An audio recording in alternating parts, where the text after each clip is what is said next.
You are not blocked because you haven't done the work. You are blocked because the work you are doing is aimed at the wrong target. Not wrong in effort, wrong in direction. You found the book. You built the practice. You felt the pull of almost that specific feeling that the thing you want is close enough to touch. And then morning came. The day looked exactly like the day before it. The gap did not close. The work was real. The target was off. Here is what no one has told you. That gap is not evidence that manifestation fails. It is evidence that you were handed an incomplete circuit. Every tool you were given, the visualization, the affirmations, the gratitude practice, every single one of them was real. None of them were lies, but they were not the whole thing. They were wire with no plug, current with nowhere to go. A circuit that is almost complete is not a working circuit. It is just expensive wire sitting in a room waiting. There is one step, one specific, structural, unspiritual step that every widely read manifestation system stops just short of. Not because the authors were careless, because what this step requires is something most people do not want to hear.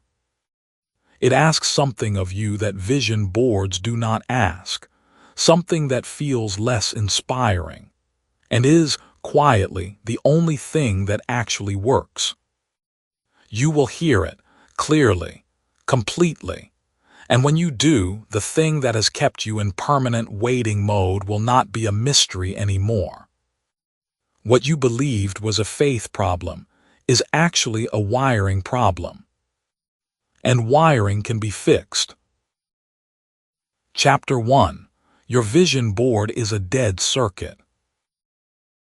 Something repeats across every civilization that has ever tried to close the distance between what people want and what they actually have. In every culture, in every era, people have gathered in rooms, physical and metaphorical, to imagine something better for themselves. They have drawn pictures of it, spoken words over it, believed in it with everything they had. Some of them got what they wanted. Most did not. And the ones who did not were rarely the ones who tried less hard. They were often the ones who tried the hardest.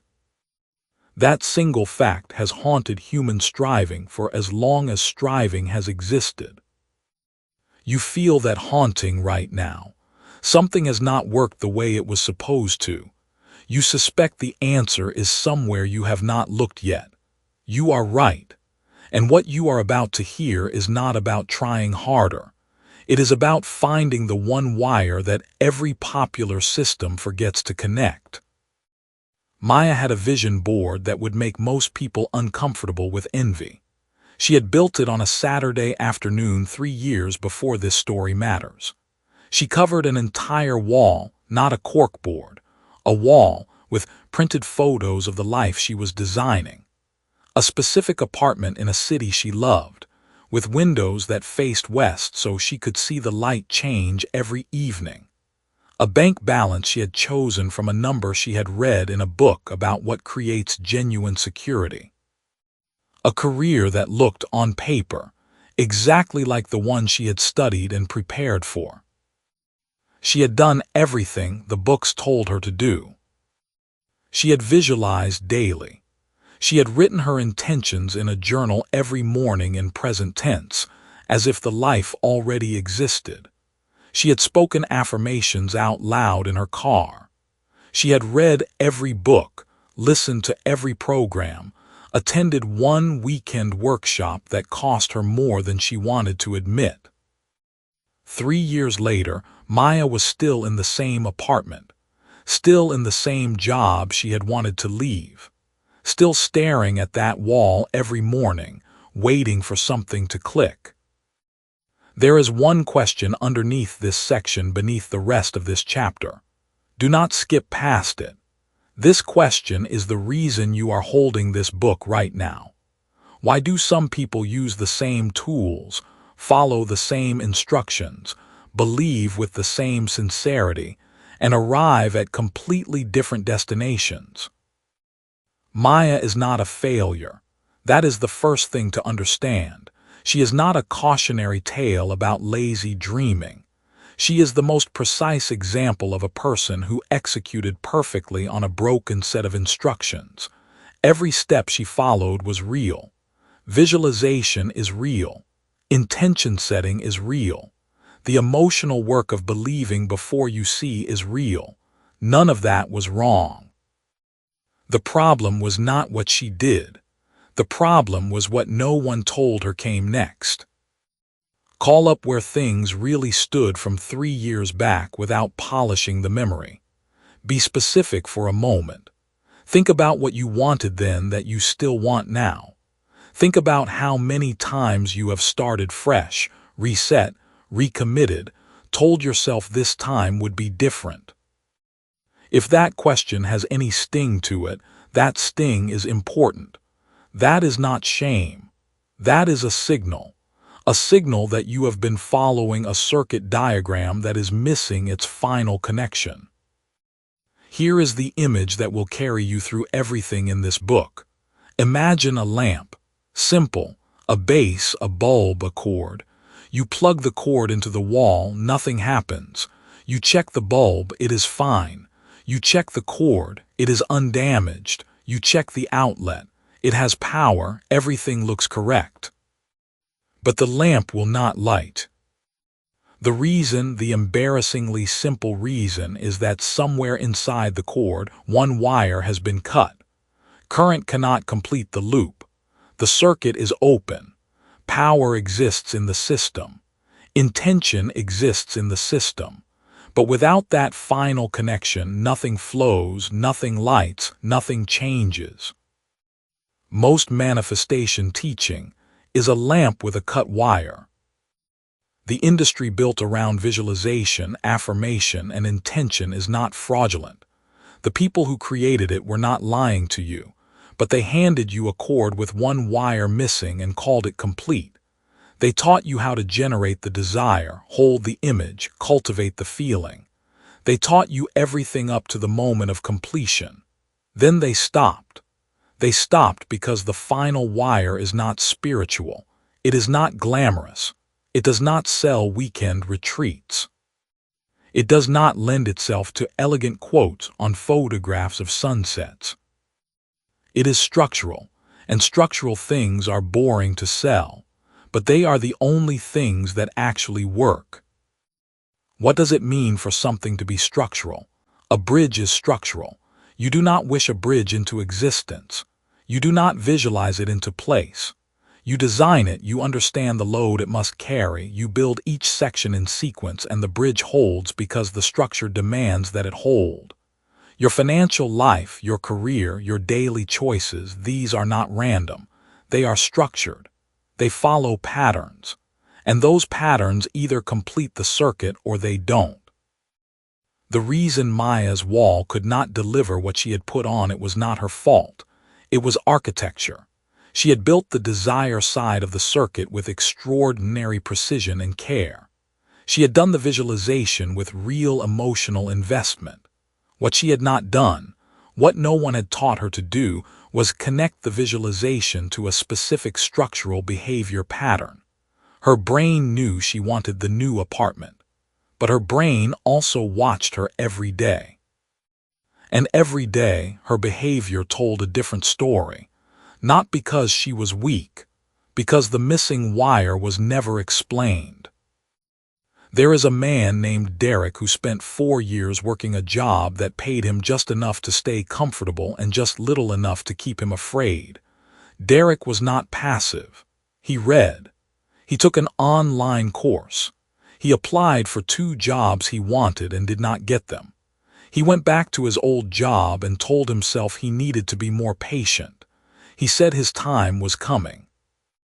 Derek believed in his future so sincerely that he checked his email every morning for the news that it had arrived.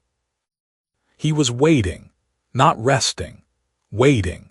And waiting is not the same thing as being in motion. Waiting is a posture. It is a posture that tells your nervous system and everything around you that the thing you want lives somewhere else and requires permission to reach you. Derek waited 4 years for a future he had every right to build and never built. Then one afternoon, almost by accident, he said something out loud to a coworker, a specific sentence about what he was actually capable of doing and where he was actually willing to go to do it. That sentence led to a conversation. That conversation led to an introduction. That introduction led to a meeting. That meeting changed Derek's professional life inside of 6 months. What changed was not Derek's vision. His vision was already clear. What changed was the moment he stopped waiting for the circuit to close itself and became the wire that closed it. That is the revelation this book is built around. A circuit with one wire disconnected carries no current. The lamp does not care how beautiful the bulb is. It does not care how expensive the shade is or how carefully you chose the outlet. Without the completed loop, nothing transfers.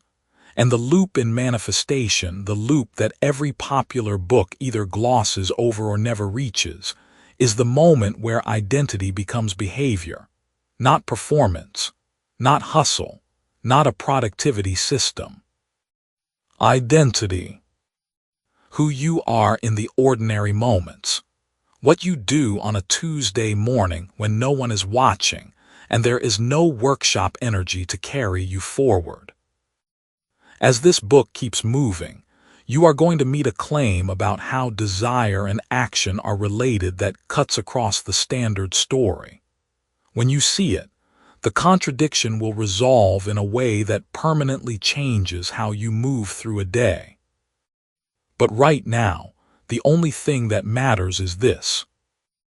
Maya's wall was not the problem. Your vision board is not the problem. The images you have chosen, the life you have designed in your mind, the clarity of your intention, none of that is the problem.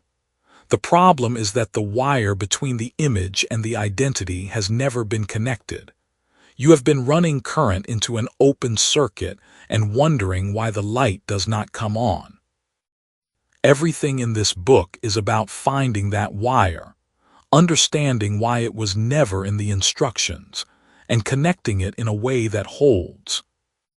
The lamp already has power. What does your daily behavior tell the circuit you actually believe?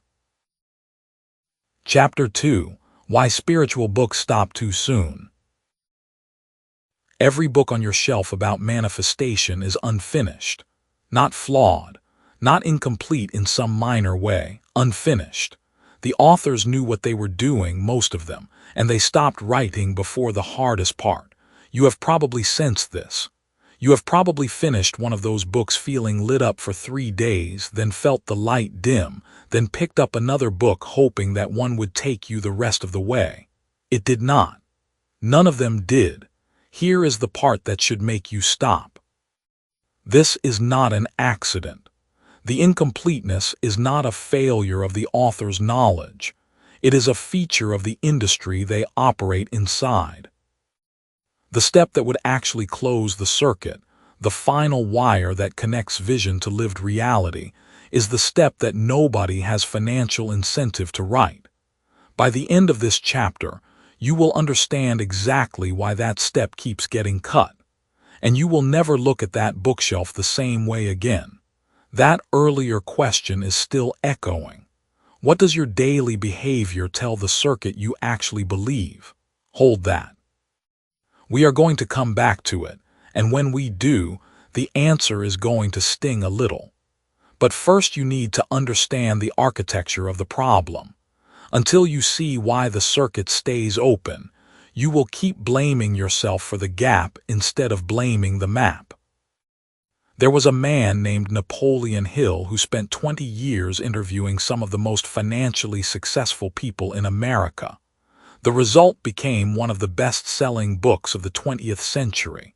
You may have read it. Most people in your situation have. But here is something that rarely gets discussed.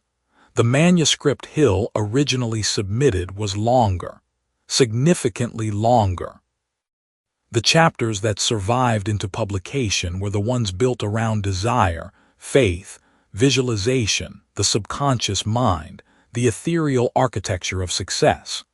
The chapters that were cut or compressed into near invisibility were the ones dealing with what Hill called applied faith, concrete behavioral systems, the specific, unglamorous daily structure that translated internal conviction into external outcomes.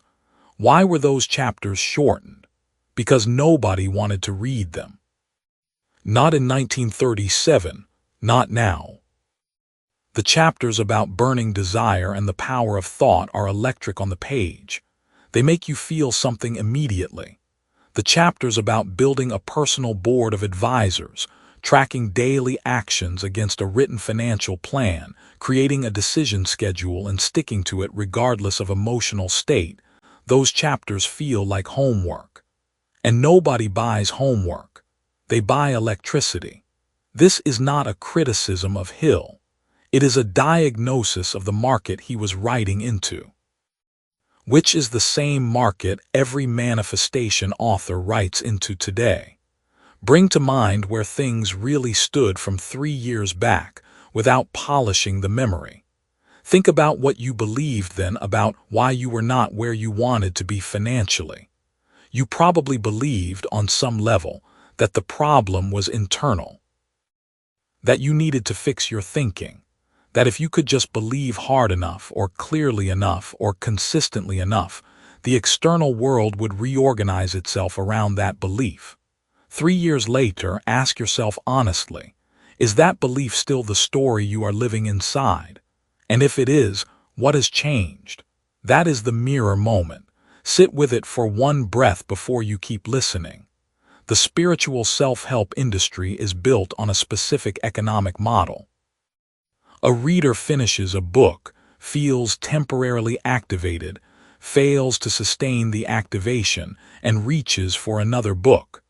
That cycle is worth billions of dollars, not because publishers are evil, because that is simply how the cycle works. A book that permanently solves the problem kills the customer. A book that creates a beautiful partial solution, one that feels true and resonates deeply but leaves one crucial gear unmeshed, creates a reader who will buy the next book and the one after that. Here is where the open loop closes. You asked, or you should have asked, why nobody has told you this before. The answer is not that this knowledge is hidden or forbidden in some dramatic sense. The answer is structural. The people who write about manifestation are inside a system that rewards inspiration and punishes completion. Completion is unglamorous. Completion looks like a spreadsheet. Completion looks like a calendar with blocked hours, and a rule you set for yourself that you follow even when you do not feel like it. Completion is the final wire. And the final wire in every book you have read is the wire that got cut before publication. Let me tell you about a woman named Dara. She was 29, working in client services at a mid-sized marketing firm. She had spent 3 years doing everything the books told her to do. She had a vision board. She journaled every morning about the life she wanted. She practiced gratitude. She visualized the apartment, the number in her account, the feeling of freedom on a Tuesday afternoon. She believed she was doing the work, and for 3 years almost nothing moved. Dara was not deluded. She was applying a real system. The problem was that the system she had been given was missing its last stage. The way a bridge can be beautifully engineered on both sides of a river and still leave you standing on one bank. The two structures reach toward each other but do not connect. Dara had built the left side of the bridge with tremendous care. She had clarity about where she wanted to go. She had genuine emotional investment in getting there. What she did not have was a structural identity on the right side, a clear, specific, daily operating version of herself, who made decisions as if the bridge were already complete. When Dara finally stopped adding to the vision board and started auditing her actual behavior against it, not to feel bad, but to find the gap, she found something specific. Every week, she was spending 11 hours in activities that produced no new income and built no new skill relevant to where she wanted to go. Not 11 hours of rest, which has value. 11 hours of low-grade distraction dressed up as productivity. She reorganized those 11 hours, not into inspiration, into specific, repeatable action tied directly to the outcomes on her board. Within 8 months, she had changed jobs, doubled her income, and begun saving at a rate she had only ever visualized before. The board did not do that. The behavior did. But the board, finally used as a diagnostic tool rather than a decoration, is what revealed where the behavior was leaking. This is the principle that every spiritual book circles without landing. Vision without behavioral identity is a description of a destination with no road attached. You can read the description for years. You can feel moved by it. You can believe in it with genuine sincerity. And you will stay exactly where you are, because sincerity and motion are not the same thing. The cutting of this principle from mainstream manifestation literature is not subtle if you know where to look. Pick up any major title in the genre. Count the chapters on internal states, desire, belief, visualization, gratitude, frequency. Now count the chapters on behavioral architecture, how you structure a day, how you build an identity through repeated specific action, how you close the gap between what you say you want and what your calendar proves you are pursuing. The ratio will tell you everything. In most books, the ratio is 7 or 8 to 1 in favor of the internal. That ratio is not an accident of emphasis. It is the product of a market that sells hope and avoids the harder conversation.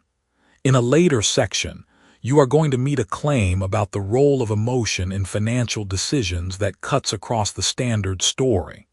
When that point settles, it immediately changes how you actually handle money, not just how you think about it. But right now, stay with this. The circuit stays open not because you are spiritually insufficient, not because you lack faith or desire or clarity. The circuit stays open because the final step, the structural, behavioral, identity-level step, was cut from the manuscript before it ever reached you. And it was cut because the people who profit from your seeking have every reason to ensure the seeking never ends. Look at your bookshelf. Every unfinished book there is not evidence of your failure. It is evidence of an industry that handed you a bridge built only halfway across. The question now is not whether you believe in where you want to go. The question is whether the person you are being from 6 in the morning to 10 at night is a person who has already decided to close that gap. Chapter 3. Desire without ground is just daydream. Feeling good about your future is not the same as moving toward it. That sounds like something a bitter person says to someone who dares to hope. It is not. It is a precise description of a gap that keeps millions of people stuck in a loop they cannot name, visualizing the same life year after year while the calendar moves and the circumstances do not. You have done the work. You have written it down. You have sat with the feeling of what it would be like. You have held that image in your mind until it felt almost real. And still, somewhere between the vision and the Tuesday morning where you actually live, something breaks down. Something in the circuit never closes. The signal goes out and comes back with nothing. That gap has a name. Once you hear it named precisely, you will recognize it everywhere. In your own history, in the habits you could not hold, in the goals that felt close and then quietly receded. This chapter is about what actually bridges that gap, not positive thinking, not louder emotion, something far more structural and far more honest than either of those. Here is where the last chapter left you. The question was not whether you believe in where you want to go. The question was whether the person you are being from 6 in the morning to 10 at night is a person who has already decided to close that gap. Sit with that question. This chapter is the answer to it. There is a concept in radio engineering that is oddly useful here. A broadcast tower can generate a signal powerful enough to cover an entire city. The transmitter runs, the wattage is high, the frequency is set. But if the antenna is pointed at a concrete wall 6 feet away, none of that power reaches anyone. The signal does not fail because it is weak. It fails because it has no proper receiver to aim at, no wire completing the loop from sender to destination. Most manifestation practice is the broadcast tower. Enormous emotional energy generated. Vision boards, journaling, meditations, all of it pointed 6 feet in front of you at a concrete wall called your current identity. Here is what almost no one tells you. Emotion without an embodied identity to receive it is just interference. It is noise that feels like signal. The universe does not respond to how vividly you can picture something. It responds to what you consistently act like you already are. There is the open question. What does it actually mean to act like you already are something you have not yet become? Hold that question. We will arrive at the answer precisely and practically before this chapter ends. Go back to where things really stood from 3 years back without polishing the memory. Not in terms of circumstances. In terms of who you were being on an ordinary Wednesday. How you spoke about money. How you introduced yourself. How you handled a problem that cost you $200. How much apology lived in your voice when you asked for something. That person, that Wednesday morning person, was not failing to visualize hard enough. That person was simply being a very consistent version of who they believed themselves to be. And the world, as it always does, confirmed the belief. That is the mechanism. The world does not confirm your desires. It confirms your identity. And that is terrifying if you sit with it honestly. Because it means the gap between where you are and where you want to be is not a vision gap. It is an identity gap. All the clarity in the world about your destination cannot close an identity gap. Consider a man named Raphael. He worked nights at a distribution warehouse for 6 years and spent the mornings building what he described as a real estate education business. He had a vision board. He studied deal structures. He could tell you cap rates, cash-on-cash returns, neighborhood growth indicators. He visualized himself closing deals. He knew intellectually everything a successful real estate investor should know. 3 years passed. He had not closed a single deal. What Raphael had was desire, deep, genuine, exhausting desire. What he did not have was a ground to plant that desire in. Every time he came close to making an offer, he found a reason to wait. The numbers needed more review. The market might shift. He needed one more course, one more conversation, one more confirmation that he was ready. This was not laziness. Raphael worked harder than almost anyone around him. This was something more precise. He was operating from the identity of someone studying to become an investor. That is a fundamentally different identity than someone who is one. The morning he noticed the difference, nothing dramatic happened. He did not have a vision or an epiphany. He simply asked himself a question while driving to a property walkthrough. He asked, "What would I do right now if I were already the person who does this? Not what would I do when I become ready? What would I do if being ready were not a precondition, but a description that already applied?" He made an offer that afternoon. It was not his best offer. He left money on the table. But he made it as someone who makes offers, not as someone who is preparing to. The deal closed 11 weeks later. The second deal followed 4 months after that. Raphael did not learn something new. He anchored himself into a different identity and let his knowledge become the behavior of that identity. That is the turn. That is the difference. Desire on its own has an interesting psychological property. The more intensely you want something you do not have, the more you rehearse the experience of not having it. Every time you sit in vivid longing, you are practicing the emotional and physical state of someone in absence. Your nervous system does not register the image. It registers the feeling underneath the image. And the feeling underneath most manifestation practice is lack, dressed up in hopeful language. This is why elevated emotion alone does not produce elevated results. It is not that the emotion is wrong. It is that the emotion is untethered. A feeling without an identity to live inside of has no legs.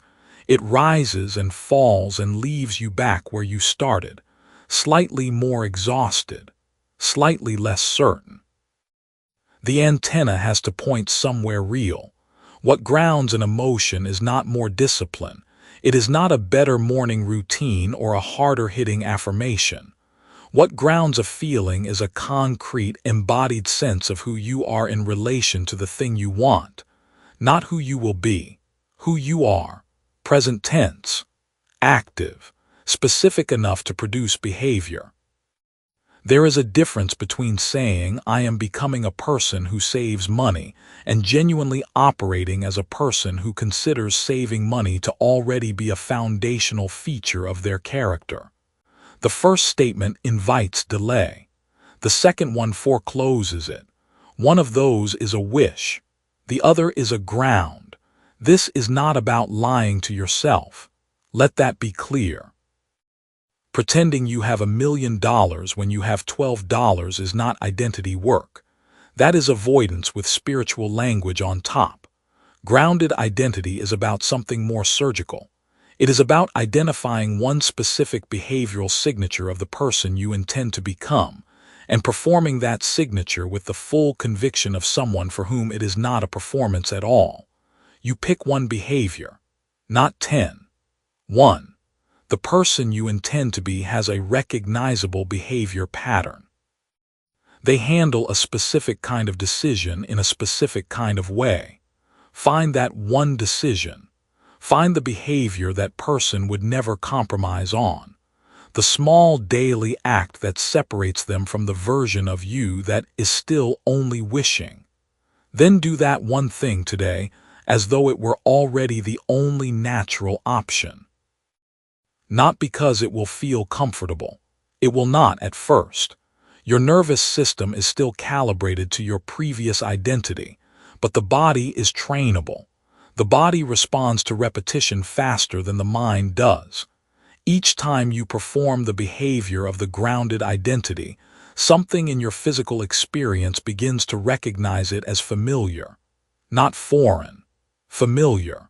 That familiarity is the antenna beginning to point in the right direction. Before long, you are going to meet a claim about willpower that cuts across the standard story.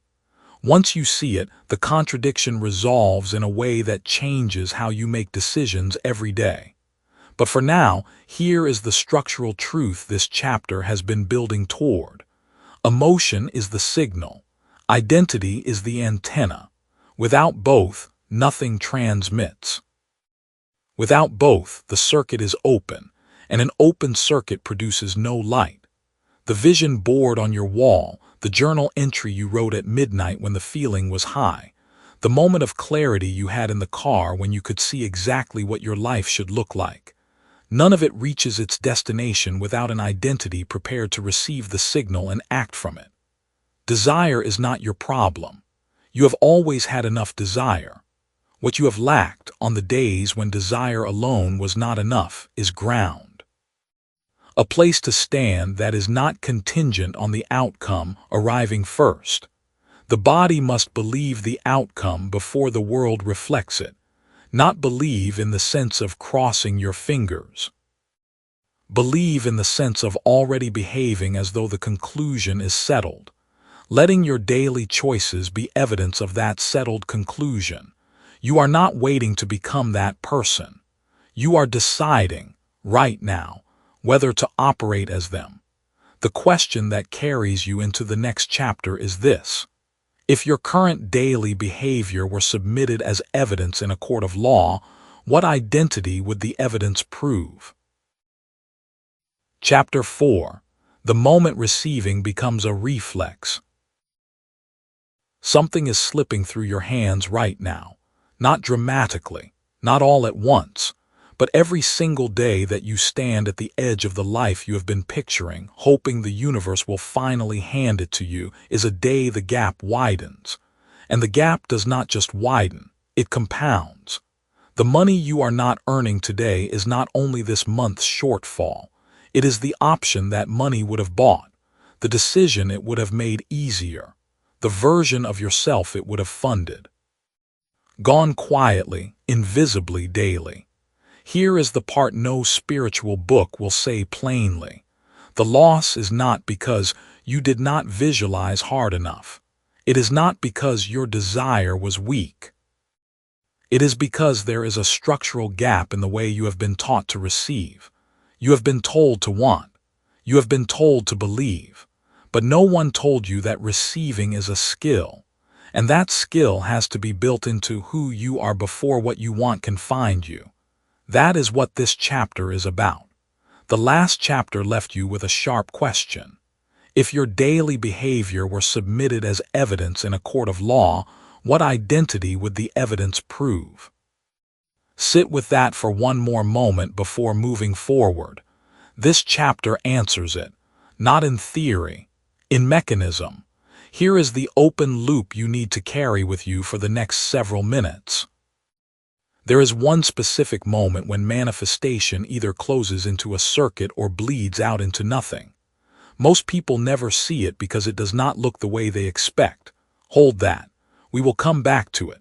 First, you need to understand something about how the body and the brain handle incoming information. In 2003, a wide receiver named Marcus Drell was playing in his third season for a mid-level college football program in Ohio. He was not a prospect. He was a backup. Reliable in practice, inconsistent in games. His coach noticed something that had nothing to do with his speed or his route running. Marcus was catching with his eyes. Every time a ball came toward him, he was watching it arrive rather than moving into position before it arrived. He was reactive. He was hoping. He was catching the ball as if it were a surprise every single time, even after 1,000 repetitions in practice. The coach gave him one instruction: stop looking for the ball. Know where it is going. Move your hands there before it arrives. That sounds simple. It was not simple. It took Marcus 11 weeks of deliberate, uncomfortable, counterinstinctive practice before his hands began to arrive at the right place automatically, before his body stopped waiting to be surprised, before receiving became something his nervous system did without permission from his conscious mind. By his final season, Marcus was leading his conference in receptions, not because his hands got faster, because the reflex changed. Let that sit for a moment. The reflex changed. Not his talent, not his spiritual belief about the ball, not the intensity of his desire to catch. The reflex. Now come with me into the part of your life where you are still watching the ball arrive. Receiving, in the context of money and the life you want, is not a moment. People think it is a moment. They imagine the day the opportunity shows up, the deal closes, the amount appears in the account. They picture themselves receiving like a surprised contestant on a game show, hands out, eyes wide, grateful and overwhelmed. That image is exactly what keeps receiving from becoming a reflex. Remember where things really stood from 3 years back without polishing the memory. Not your circumstances, not your income. Think about how you responded to opportunity. When something came that was bigger than what you were used to, what happened inside your body? Did you lean in, or did you hesitate in a way that felt like caution but was actually something older than caution? Because that response, that internal flinch, that split-second pull toward the familiar is identity speaking. It is not fear. It is identity protecting its current definition of you. This is the mirror moment. 3 years ago, when something arrived that was bigger than your normal, what did you do with your hands? Most people discover, if they are honest, that they let it fall. Not because they did not want it, because their system was not built for it, because they were watching the ball arrive instead of already being in position. Here is the difference between hoping and receiving at the identity level. Hoping is a future tense. Hoping says the good thing is elsewhere and you are waiting to be chosen. Hoping feels virtuous, patient, spiritual even. But hope unchecked is passive. It locates power outside of you and assigns it to timing, luck, the right person noticing you, the universe deciding you have waited long enough. Hope is not the problem. Hope is useful, but hope without identity is a circuit with a missing wire. The current builds. Nothing flows. Receiving at the identity level is a different posture entirely. It is present tense. It does not wait to be chosen. It is already in position. It moves its hands before the ball arrives. The neurological reality behind this is not mystical. Your brain has a filtering system called the reticular activating system. This system decides on your behalf what information in your environment counts as relevant enough to bring to your conscious attention. This filter is not neutral. It is trained. It is trained by what you repeatedly attend to, what you act on, what your body has practiced responding to. When receiving is not in your practiced repertoire, your filter quietly ignores most incoming signals that would qualify as the thing you say you want. Not maliciously, automatically. The system is efficient. It only surfaces what it recognizes as relevant to who you already are. This is the invisible mechanism. Not bad luck, not bad timing, not insufficient visualization. The filter is tuned to your current identity. And until that identity expands to include the version of you who receives what you want, the filter will quietly redirect most of the signal. So how do you retrain it? The same way Marcus Drell retrained his hands, deliberately, uncomfortably, against the instinct to wait. You begin with the behavioral markers that signal the shift is occurring. The first marker is that you stop being surprised by small confirmations. When you are operating from hoping, every small confirmation feels like an event. A small unexpected deposit, a compliment from someone important, a door that opens slightly. All of these produce a spike of relief. Relief is not the same thing as readiness. Relief signals that part of you did not fully expect it. The receiver who is already in position does not feel relief. They feel recognition. The second marker is that your decisions begin to be made from a slightly larger container, not recklessly, but the ceiling of what you consider plausible moves quietly upward.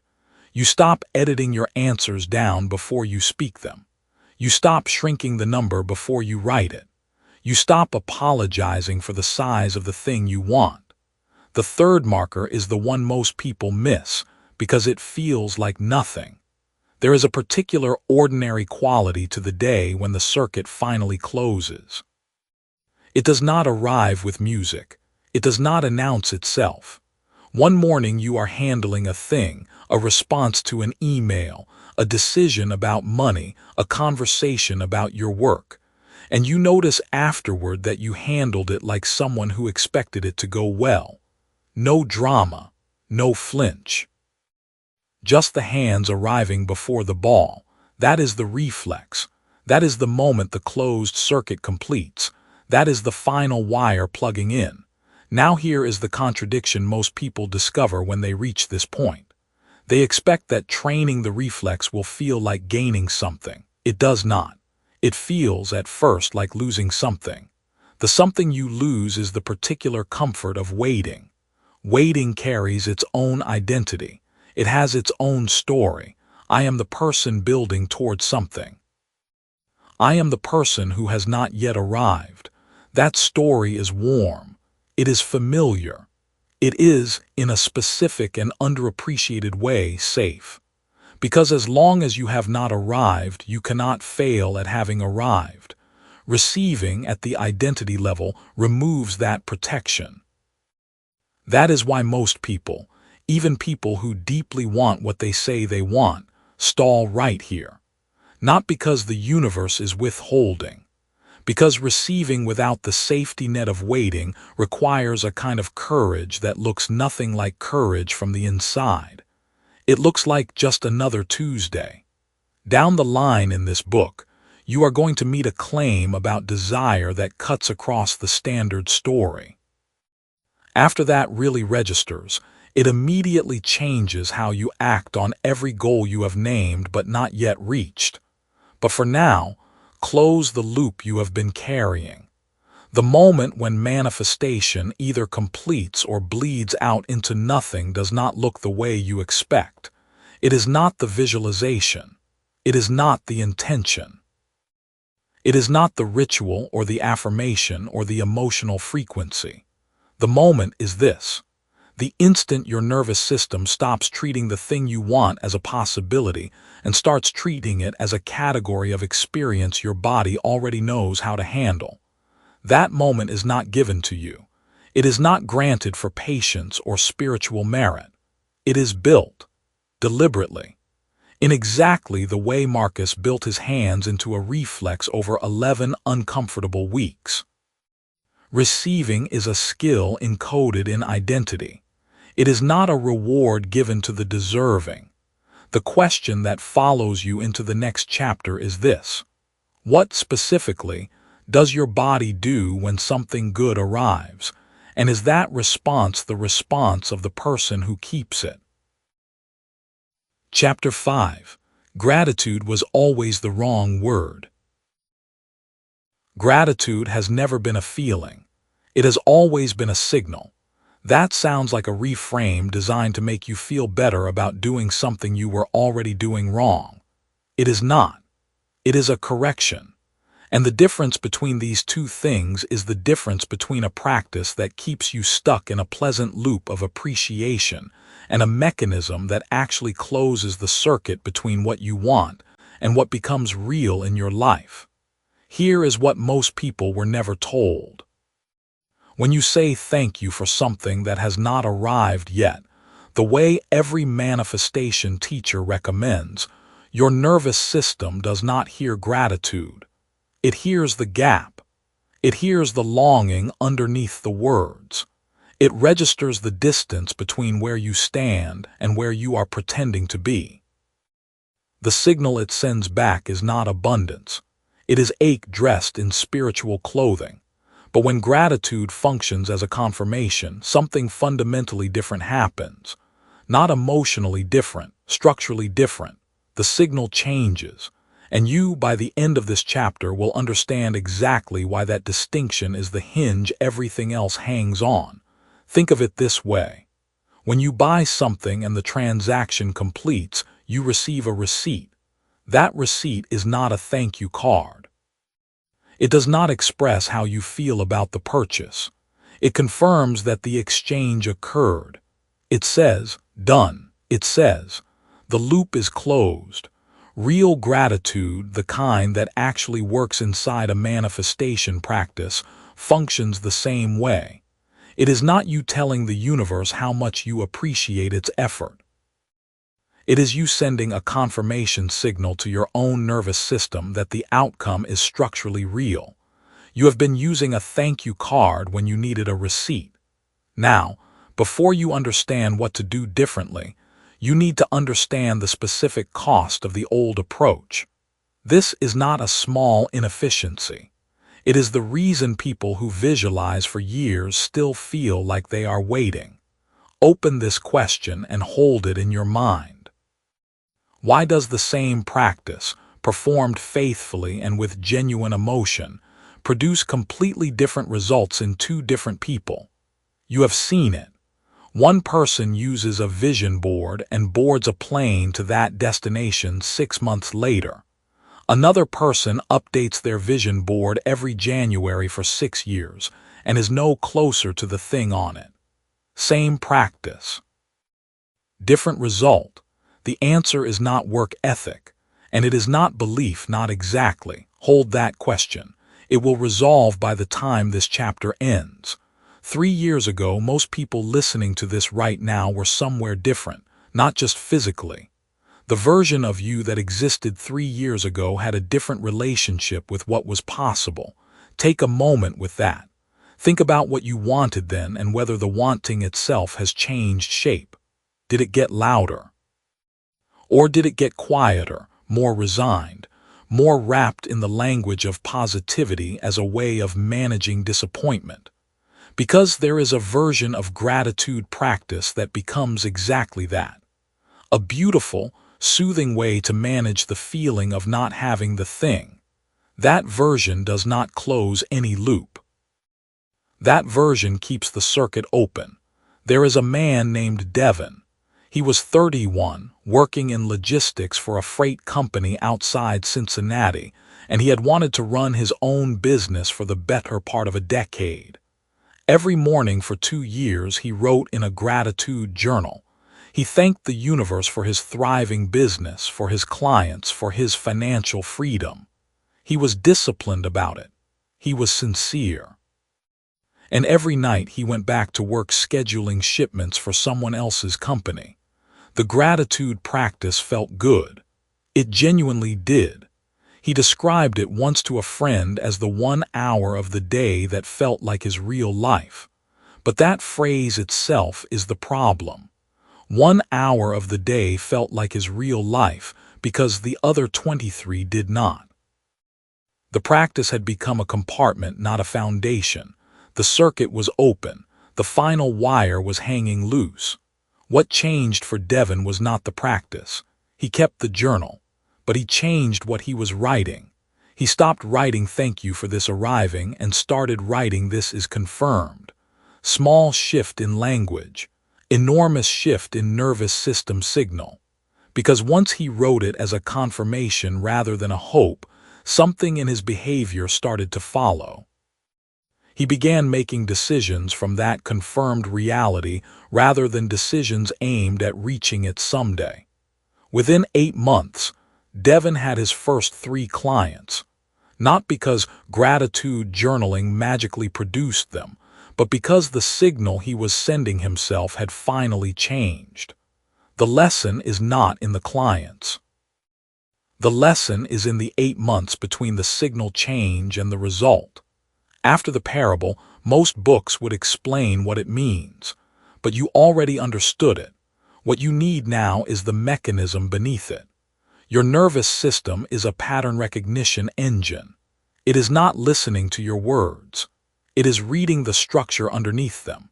When you feel grateful for something that has not arrived, it scans the emotional architecture of that feeling and finds the gap. The absence that the gratitude is compensating for.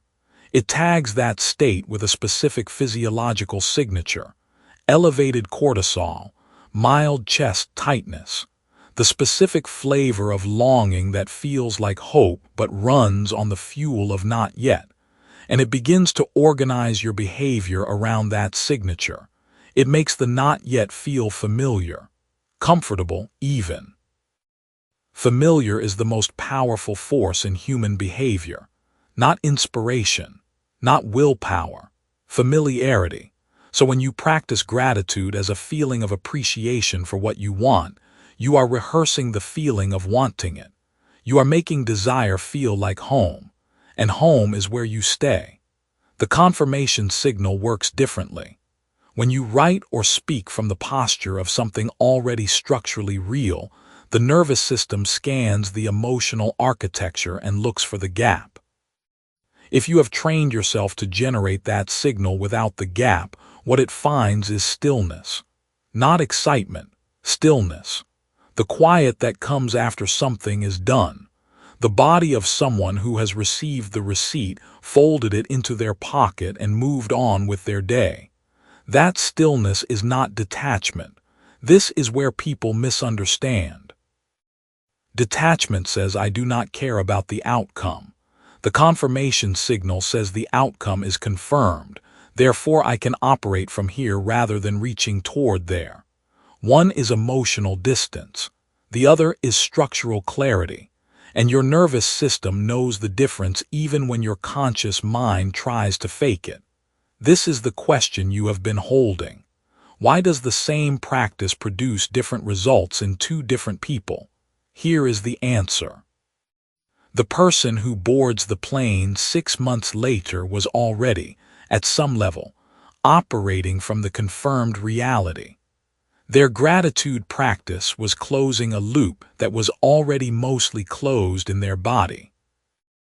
Their decisions, their language, the way they held themselves when the topic of the vision board came up, all of it had the texture of someone who knows rather than someone who hopes. The person still updating the board after 6 years has been reinforcing the open loop every single time.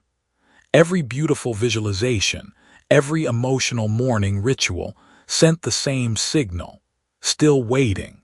The practice was identical. The signal was opposite. Now how do you change this without faking it, without forcing an emotion you do not genuinely feel?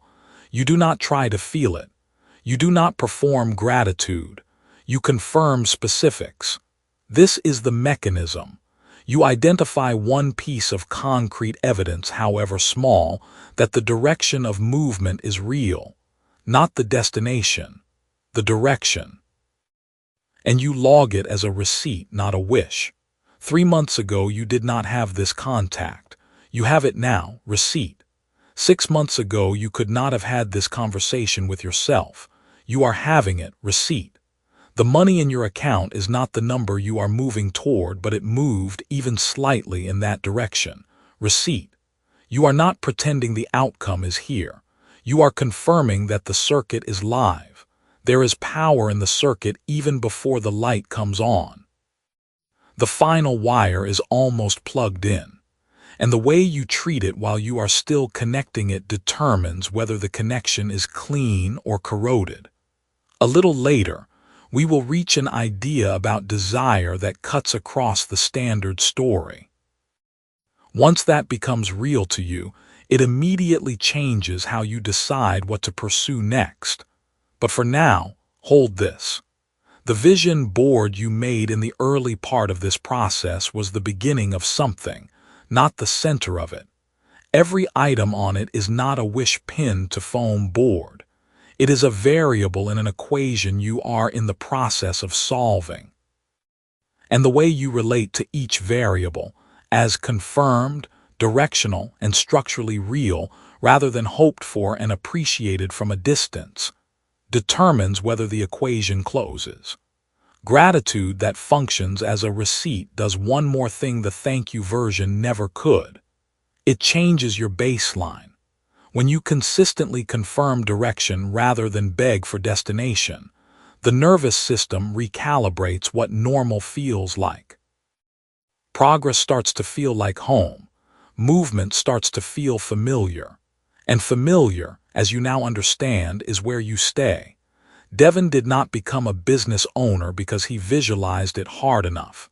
He became one because he changed what his body believed about who he already was. The journal was just the mechanism he used to make that change repeatable.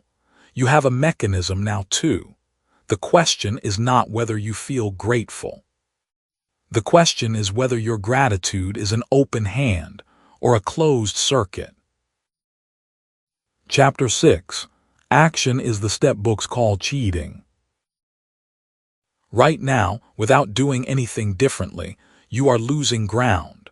Not because you have failed at something, not because you made a wrong move, but because the gap between where you are and where you need to be does not stay the same size while you wait. It grows. Every week you spend holding a clear vision without moving inside that vision, the distance compounds. The opportunity you could have taken 3 months ago required less of you then than it will require now. The version of yourself who needed to show up 6 months ago was closer to who you already were. The longer you wait, the more the future self you are trying to become feels like a stranger. That is the invisible mechanism.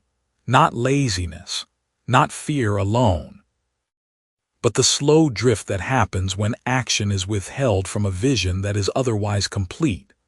This chapter is about closing that gap, not by working harder, by understanding what action actually is when it is used correctly, and why every spiritual book you have ever read stopped one step short of telling you, open gratitude or closed circuit. That was where the last chapter ended. That question was not rhetorical. It was pointing here, to this step.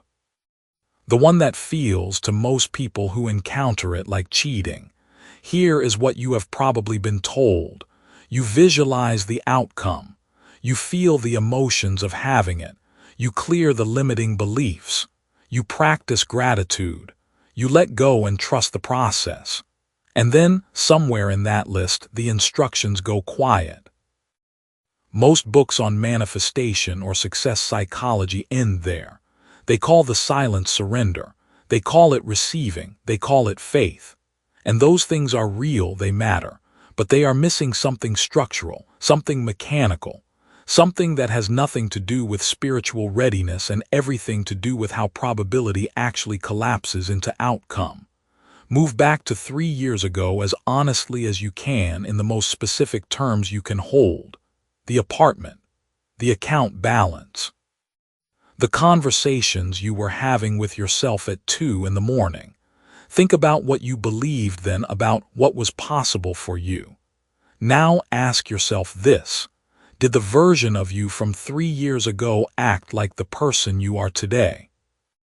Did they make decisions from the identity of someone who already knew how this part of their story would go?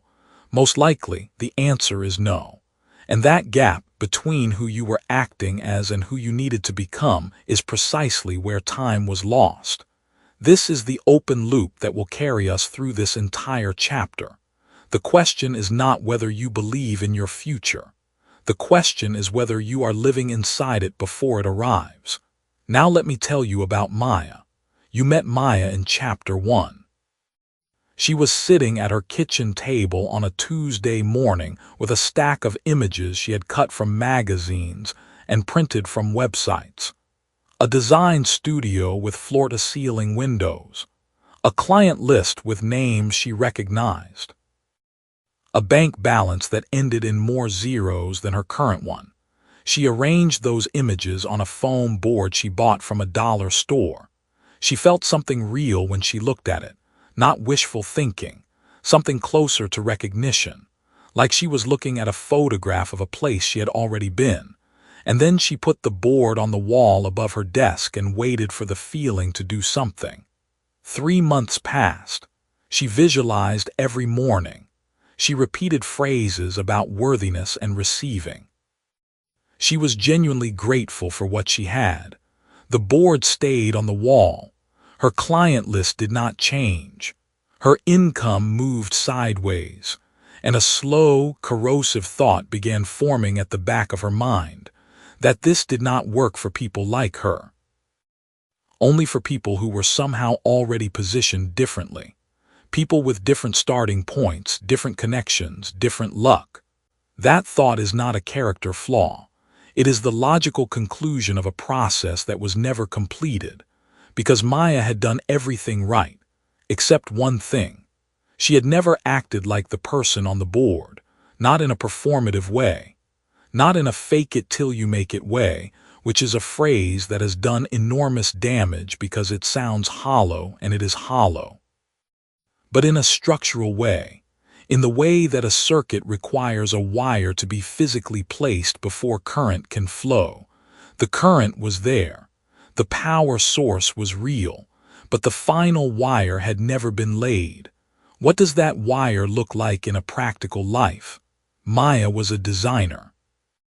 The version of herself on the board worked with clients who respected her enough to pay her well and refer her freely. But the version of herself at the desk was quoting prices that reflected her fear of losing the client, not her understanding of what the work was worth. She was accepting revision requests that the person on the board would have gently declined. She was responding to emails within minutes because she was afraid that waiting would signal she did not need the work badly enough.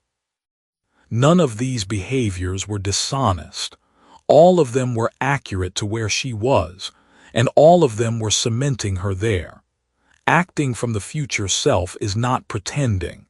That distinction matters more than almost anything else in this chapter. Pretending is performing an emotion you do not feel in order to deceive someone else. Acting from the future self is something structurally different. It is making decisions from the identity of the person who has already solved the problem you are currently inside. A young architect named David Kessler had been trying for 2 years to land a commercial contract, the kind that would move him from residential renovations into the buildings he actually wanted to design. He applied. He sent portfolios. He followed up. He was told consistently that he lacked relevant commercial experience. The catch was obvious.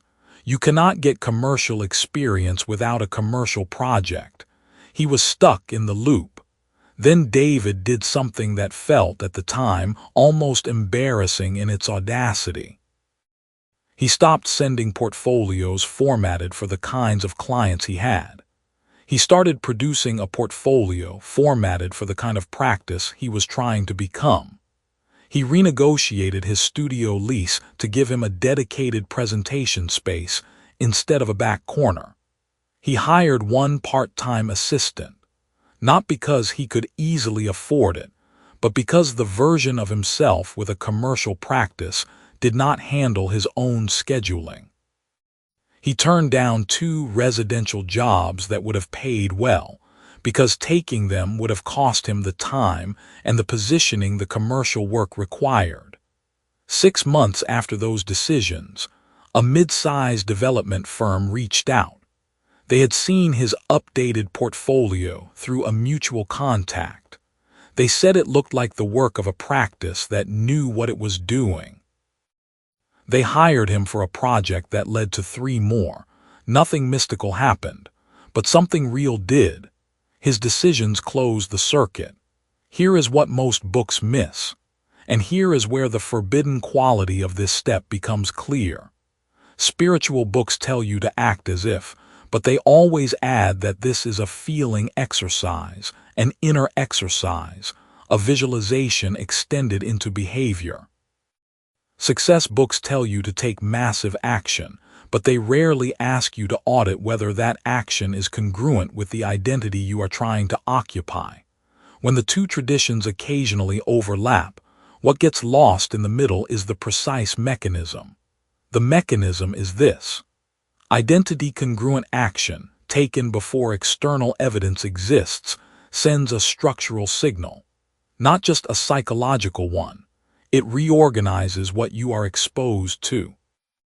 It changes which rooms you are in, which conversations you are part of, which opportunities reach you before they reach someone whose behavior signals a different position. You do not attract things through a metaphysical field.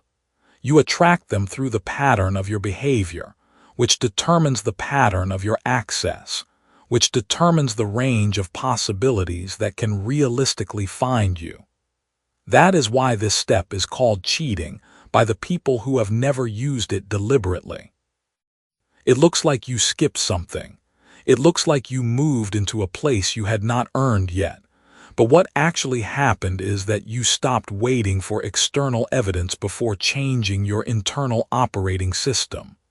Maya began changing hers, not all at once, one decision at a time.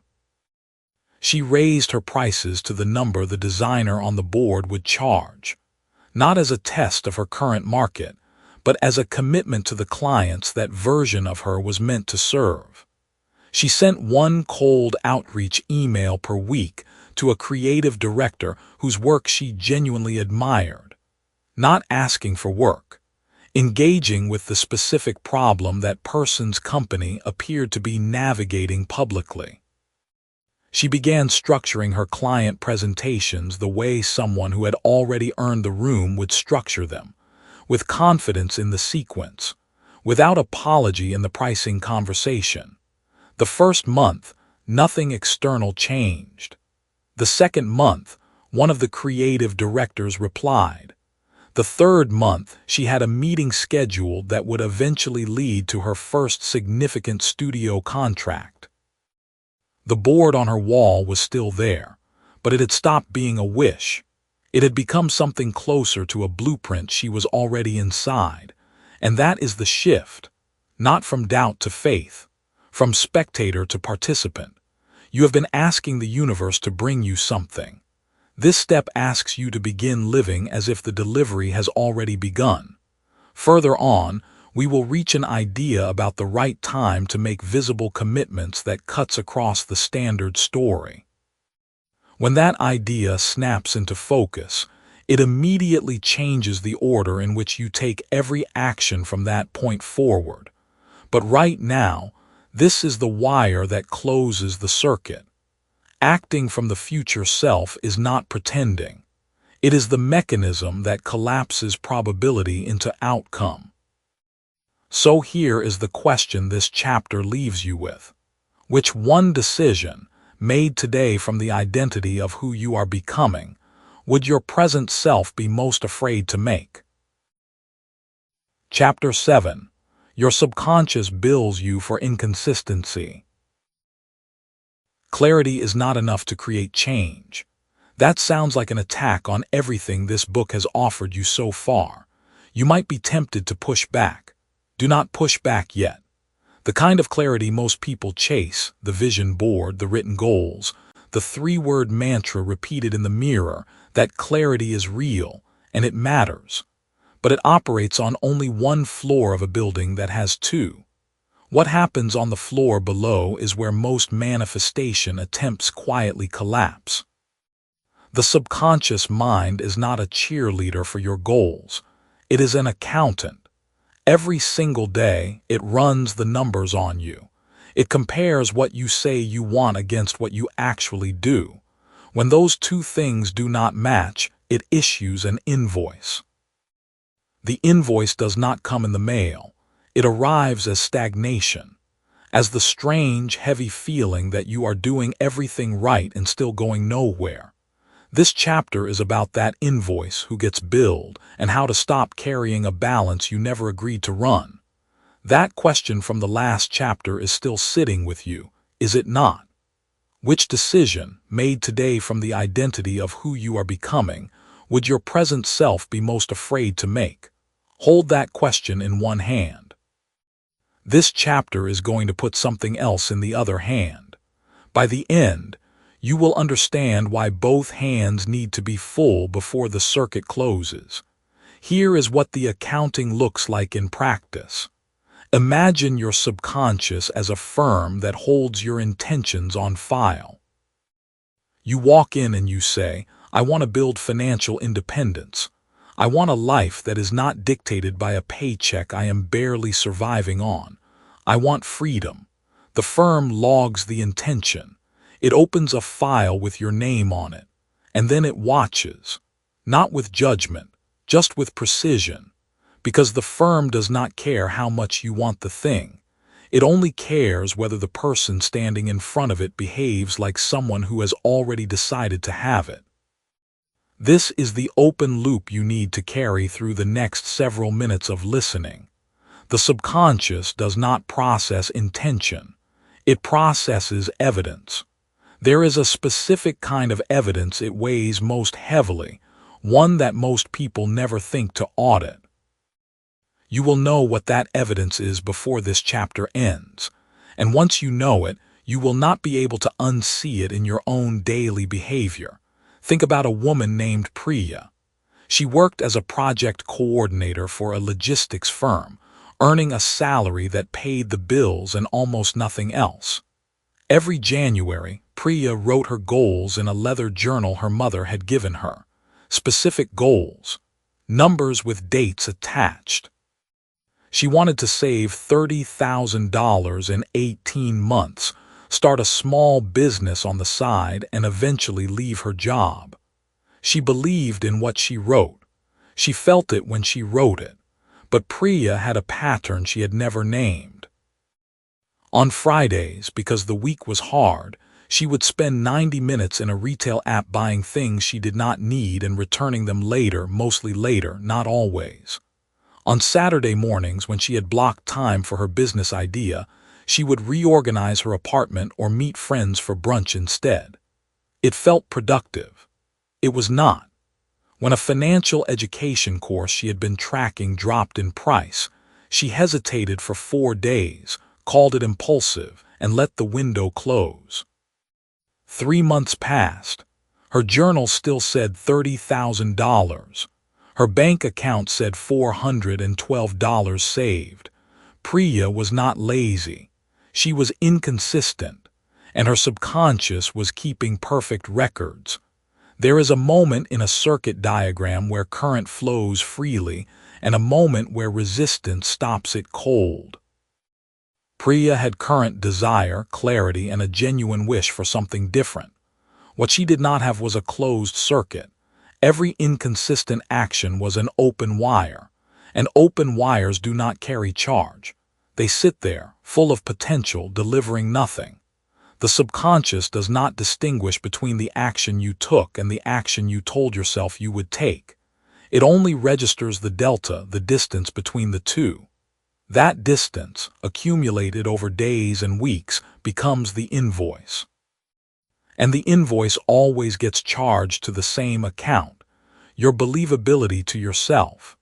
Here is the first behavioral example you can hold up against your own life.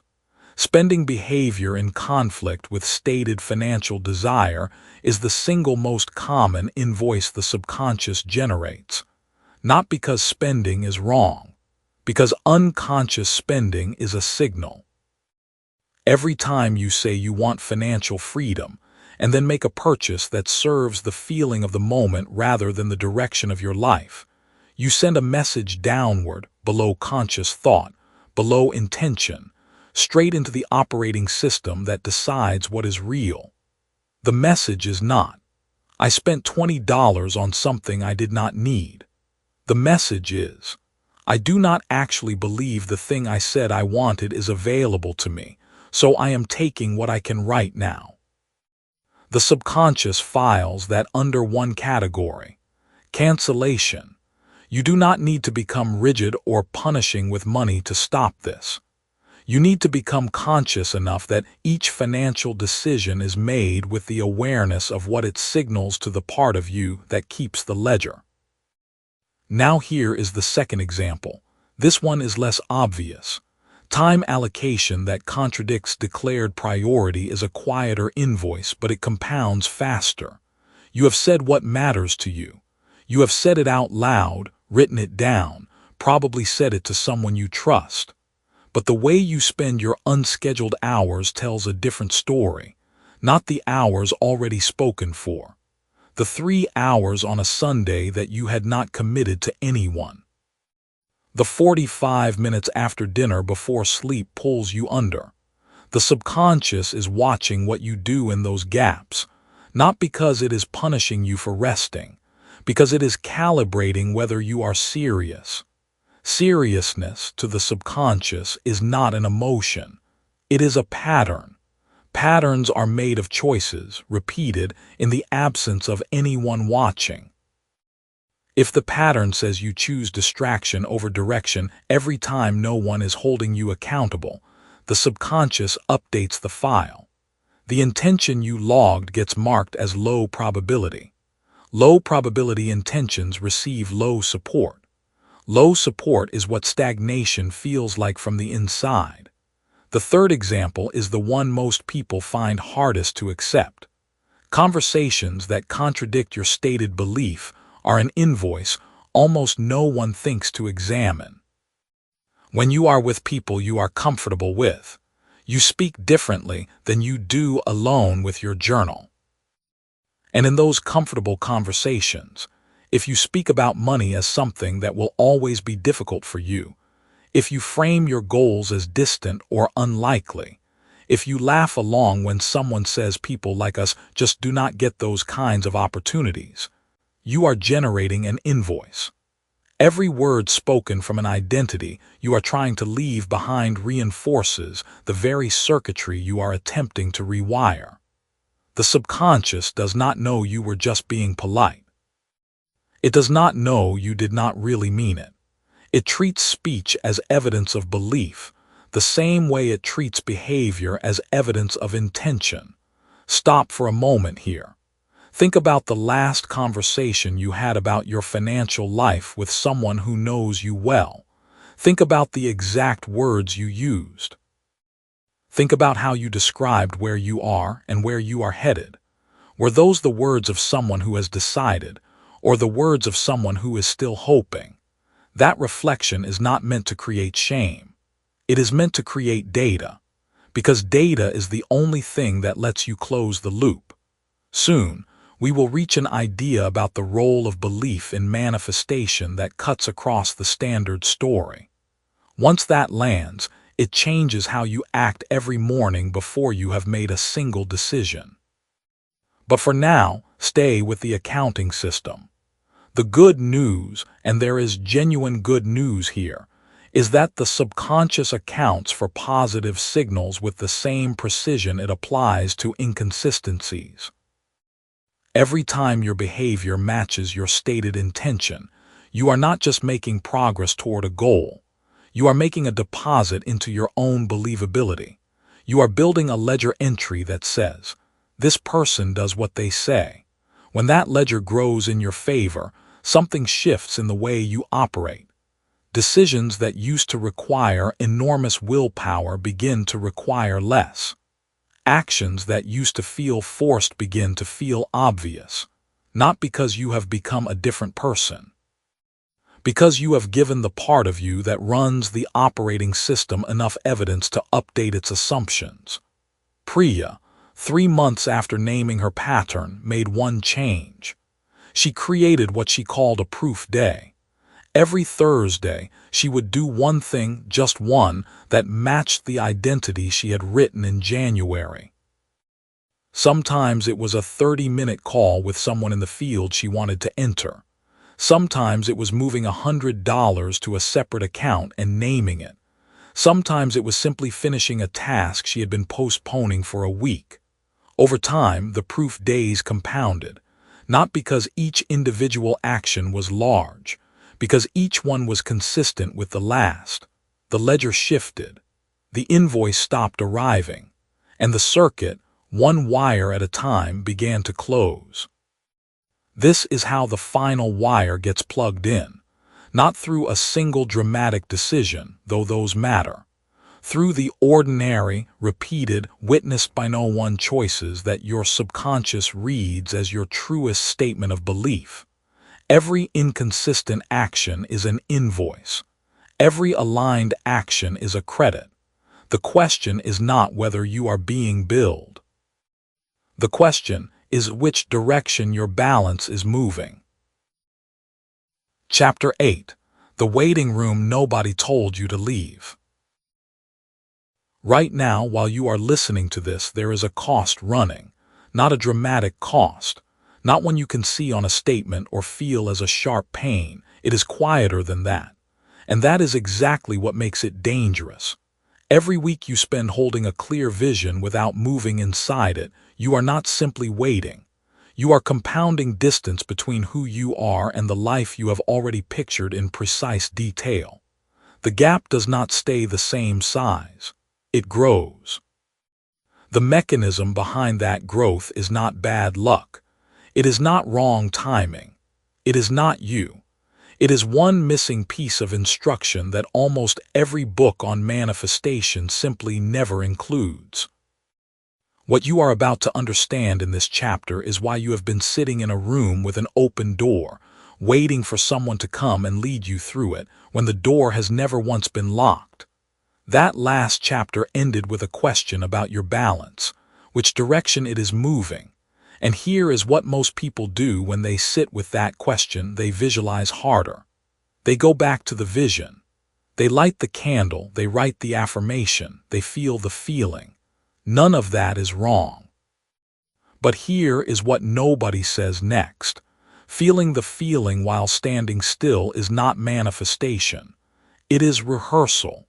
There is a difference, and the difference has a cost you have been paying without knowing the name of it. Look back at the shape of your life from 3 years back without polishing the memory. Not in broad strokes, but specifically. What did your bank account look like on an average Tuesday morning? What did you tell yourself was coming? What were you waiting for? Now ask yourself honestly, with no judgment and no shame, how much of what you were waiting for then are you still waiting for now?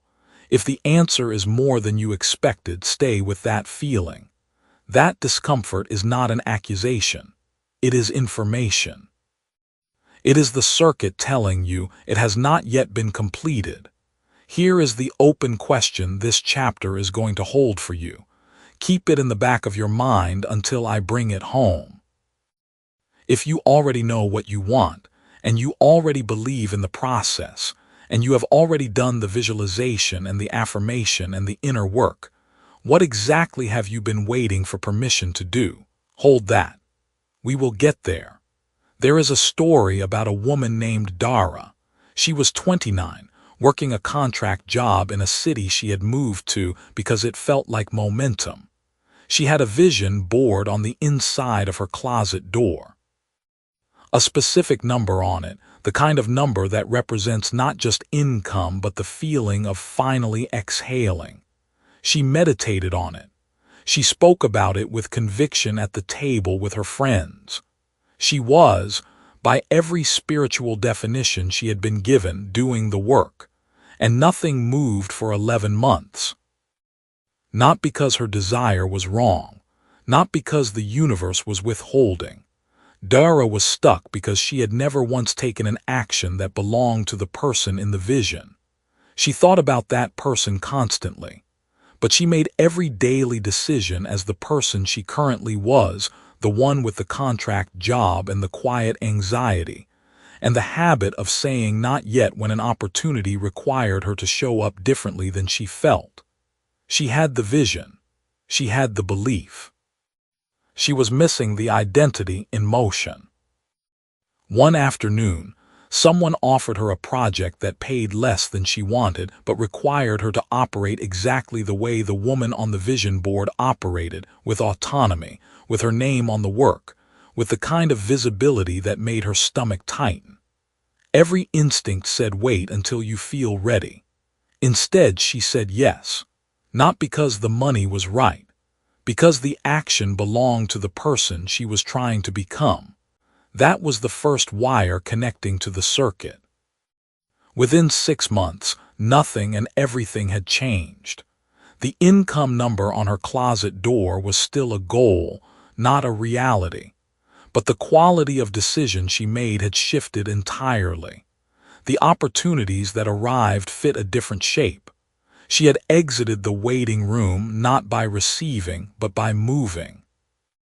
Now let the story settle for a moment. The point is not that action fixes everything. The point is more precise than that. The waiting room is a real place. You have been in it, and you may be in it right now. It has comfortable enough chairs. It has the ambient noise of good intentions. People in it are not lazy.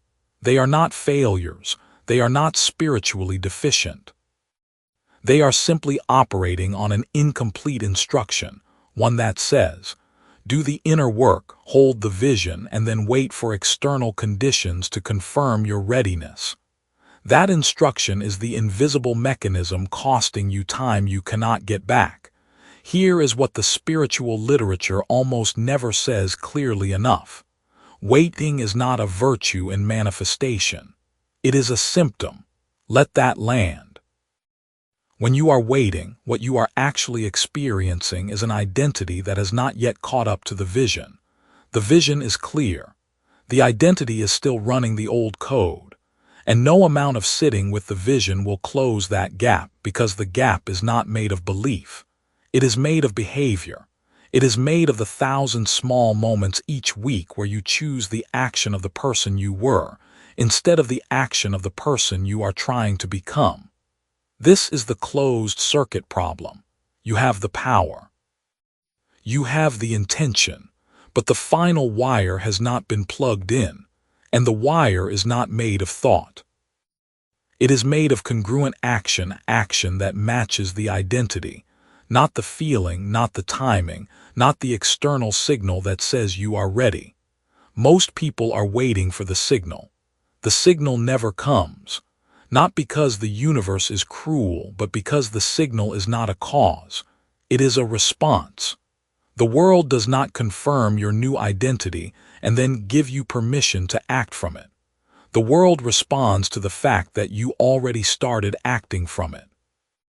The sequence is reversed from what most manifestation instruction implies. This is why the vision board you built in the first pages of this journey is not decorative. It is a blueprint for behavior, not a picture of a destination. A description of a person, and that person acts in specific, traceable ways you can begin practicing today. Not after the income changes, not after the relationship arrives, not after the external world confirms what you internally decided. Later on, we will reach an idea about belief itself that cuts across the standard story. When that becomes clear, it changes every decision you make about when to move. But right now, the question this chapter asked you to hold deserves its answer. If you already know what you want, and you already believe in the process, and you have done the work inside, what exactly are you waiting for permission to do? The answer in almost every case is this. You are waiting for the feeling of being the person first, before you act like the person. You want the internal state to arrive fully formed before you risk the external action. And that is completely understandable. It feels like wisdom. It feels like not rushing. It feels like discernment. It is the waiting room. The door has never been locked. It only looks locked from the inside when you are sitting down. The identity shift is not a single moment. It does not arrive like weather. It is built in increments. Each time you make a decision that belongs to the person you are becoming instead of the person you have been. Those increments stack. And they stack faster than you think once you begin, because each congruent action creates evidence. And evidence is what identity runs on. Not affirmation. Evidence. The small, real, undeniable proof that you are already the person the vision describes. This is why the circuit metaphor matters here. You can have every component perfectly in place. The vision, the belief, the emotional resonance, the spiritual practice, and still sit in darkness. Because the final wire is the one that carries everything. The final wire is not insight. It is not another chapter, not another book, not another morning meditation session, though none of those are wrong. The final wire is the action you have been delaying. The one that feels slightly too large for who you currently are. The one your body hesitates at. The one your mind finds 17 reasonable reasons to defer. That hesitation is the precise location of the gap. And the gap costs you compounding time every single day it goes unfilled. You are not behind because you are broken. You are not behind because you failed the spiritual test. You are not behind because the method does not work. You are sitting in a waiting room with a door that opens from your side, and you have been given, for the first time, the complete instruction. The question is not whether the vision is real. The question is which action, taken this week, belongs to the person already living it. Chapter 9. Evidence stacking beats positive thinking every time. Repeating a belief you do not yet hold is one of the least effective things you can do with your mind. That sounds harsh. If you have spent any time with affirmations, vision boards, or morning rituals built around telling yourself who you are becoming, it might sting a little. Good. Sit with that sting for a moment. This chapter is not here to take anything from you.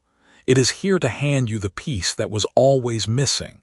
The affirmations were not wrong. The vision board was not a waste. What was wrong was treating declaration as if it were evidence. Your brain does not update on what you say to it. Your brain updates on what it can prove.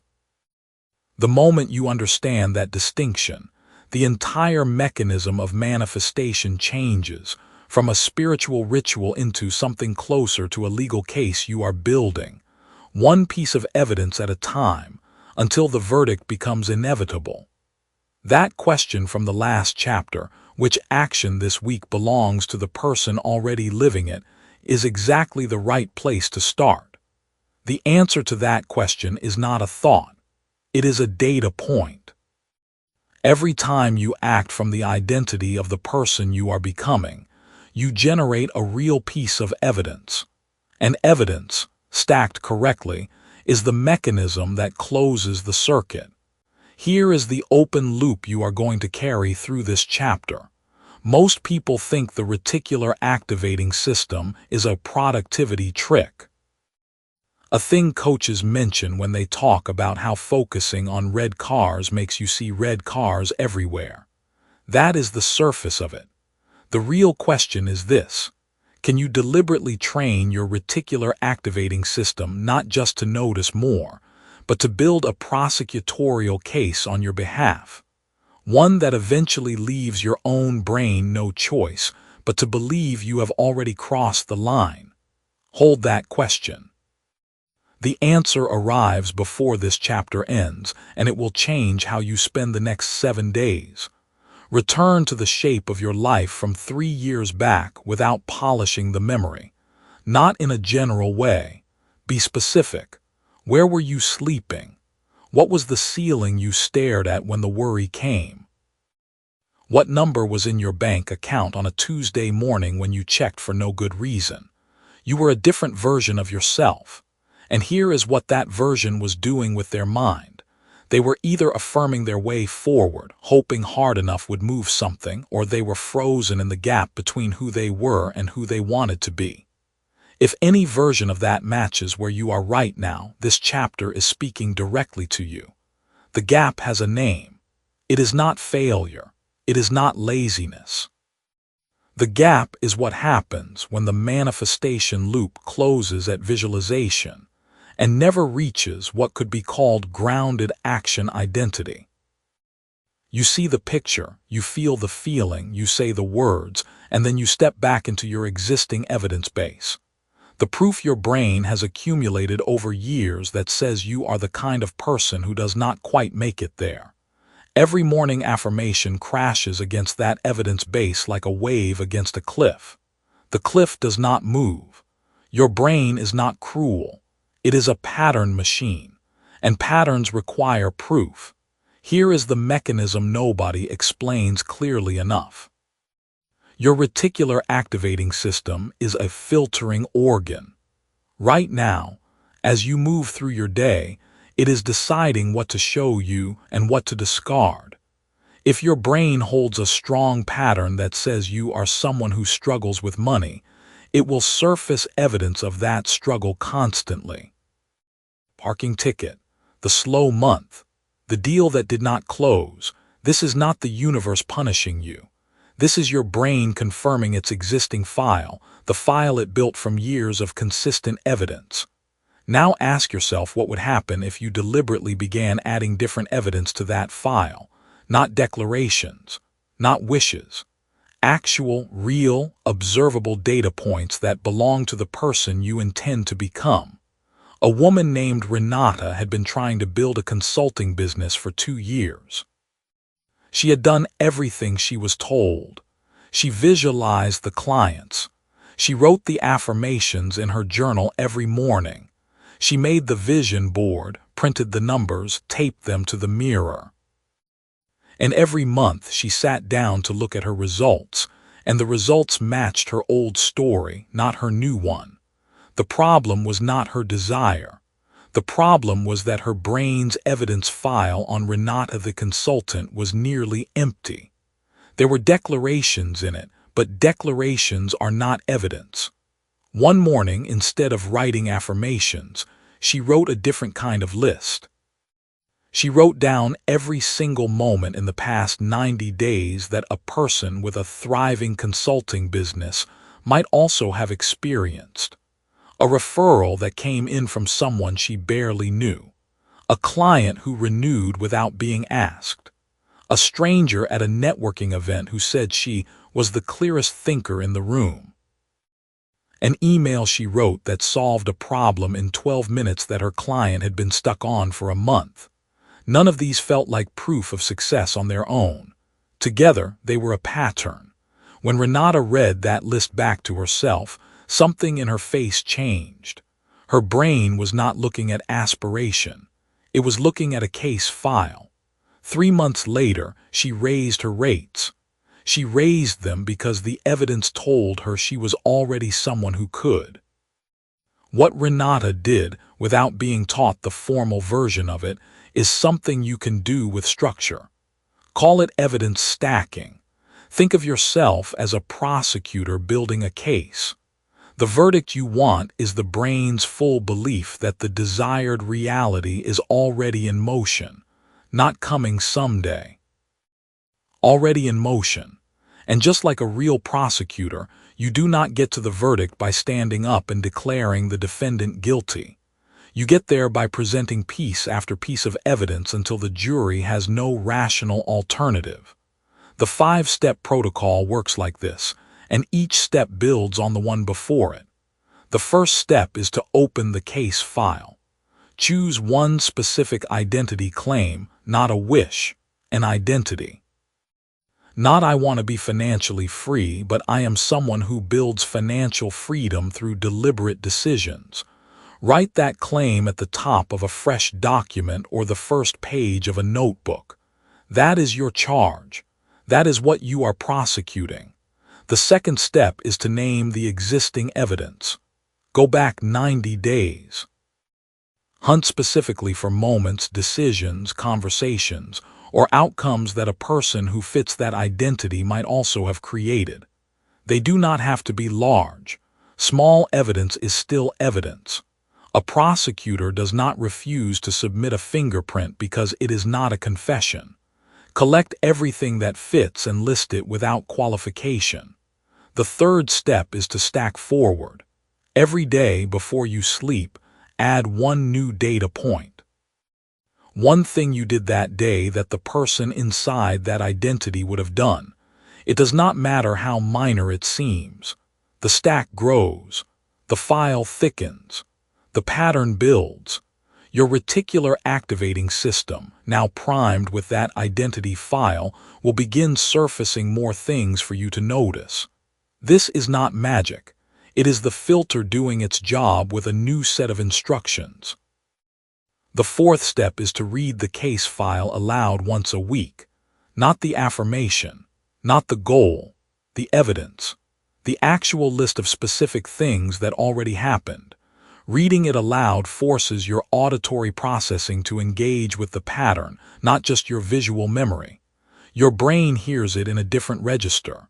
Most people skip this step because it feels strange to narrate their own wins back to themselves.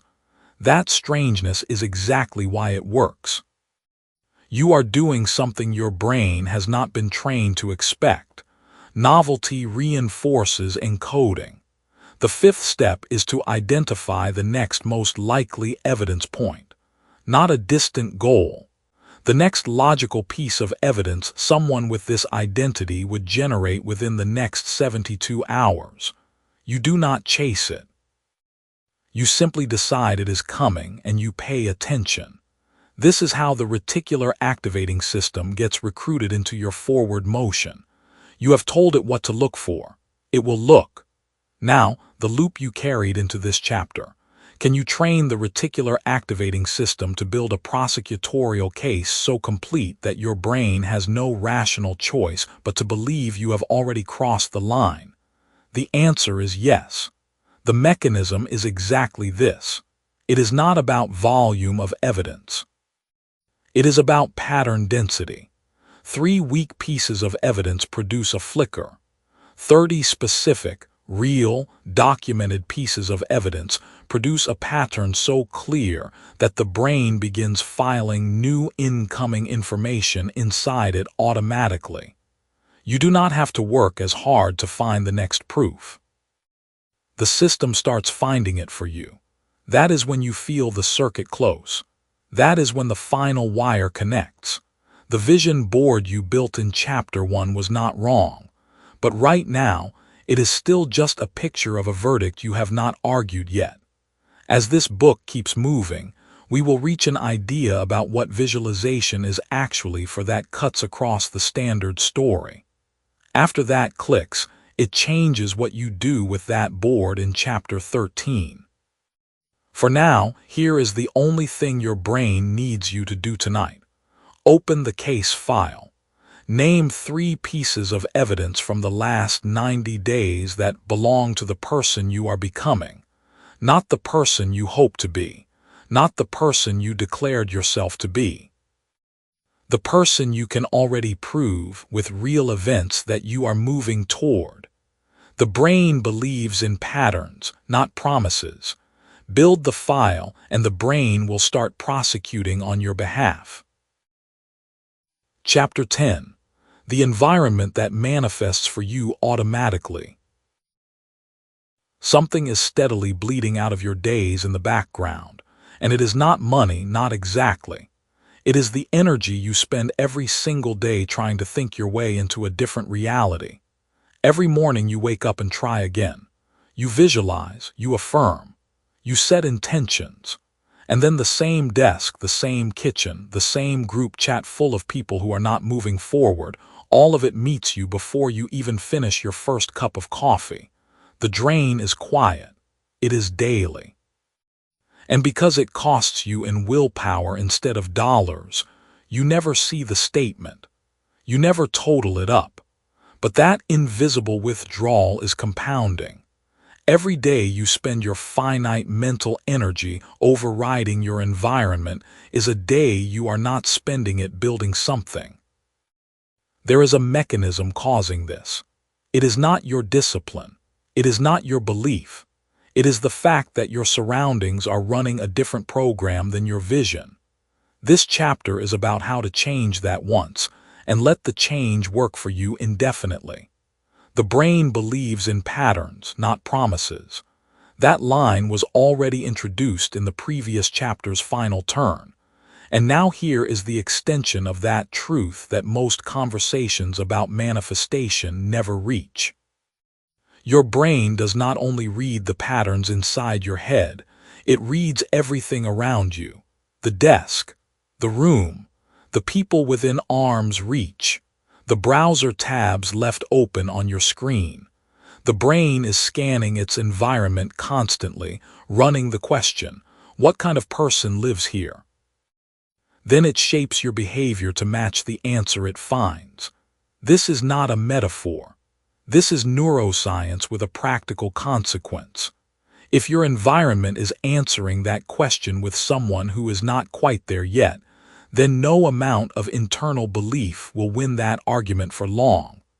An unresolved question is carrying this chapter forward until the section closes it. Why do some people seem to move toward their goals with something close to ease, while others with equal desire, equal intelligence, equal drive, seem to fight the same battle on repeat? Hold that question. The answer is not what you expect. Picture the shape of your life from 3 years back without polishing the memory. Not your goals, not your mood, the physical space. What surrounded you when you woke up? What you saw from your desk if you had one, who you talked to before noon, what the room smelled like, what sounds were in the background. Now think about how you felt about your future in that space. For most people, the environment and the feeling were a perfect match. Not because attitude creates the environment, because the environment was quietly creating the attitude every hour without announcement. This is the part that no spiritual book includes. They tell you to imagine the life. They do not tell you to build a space that already assumes it is coming. Consider a man named Daniel.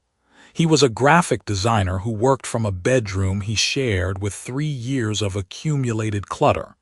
Good equipment, genuine talent, a portfolio with some solid pieces in it. But every morning he opened his laptop on a desk that also held his dirty laundry, his gaming headset, 3 chargers for devices he no longer owned, and a whiteboard that said, in handwriting from 8 months ago, "Call back the studio client." He never called, not because he forgot exactly, but because every cue in that space was telling him, this is a place where things are pending. This is a place where the intention exists but execution does not quite arrive. Daniel did not hire a coach. He did not read 10 books on motivation. One afternoon in February, he cleared everything off that desk that was not directly related to his design work. He returned the borrowed chair and bought one that fit his height. He moved the desk to face the window. He put a single framed print on the wall, not a quote, not an inspiration poster, but an example of the exact caliber of visual work he intended to produce. He set a physical folder on the desk labeled Active Projects, and every night before he closed up, he put tomorrow's task written on a card inside it. His income did not change in February, but in April it shifted. A new client. A referral from someone who said Daniel seemed more serious lately, more professional. By June, he was billing at a rate he had previously only written in his notes app under the word someday. Daniel did not change his beliefs in any dramatic way. He changed what his environment was telling his brain every time he sat down. The space stopped saying pending. It started saying operational. After a parable like that, the instinct is to rush toward the lesson, but stay here for one more breath. What happened to Daniel is not a productivity story. It is a manifestation story. It is proof that the circuit was never closed by thought alone. There was a final wire, and it was physical. Manifestation, as it is usually taught, ends too early. You are told to visualize, to feel, to believe, to release. That is a real sequence. It is not wrong. But it is incomplete. The step that almost no one names is the step where you build the physical and social container that matches the identity you are claiming.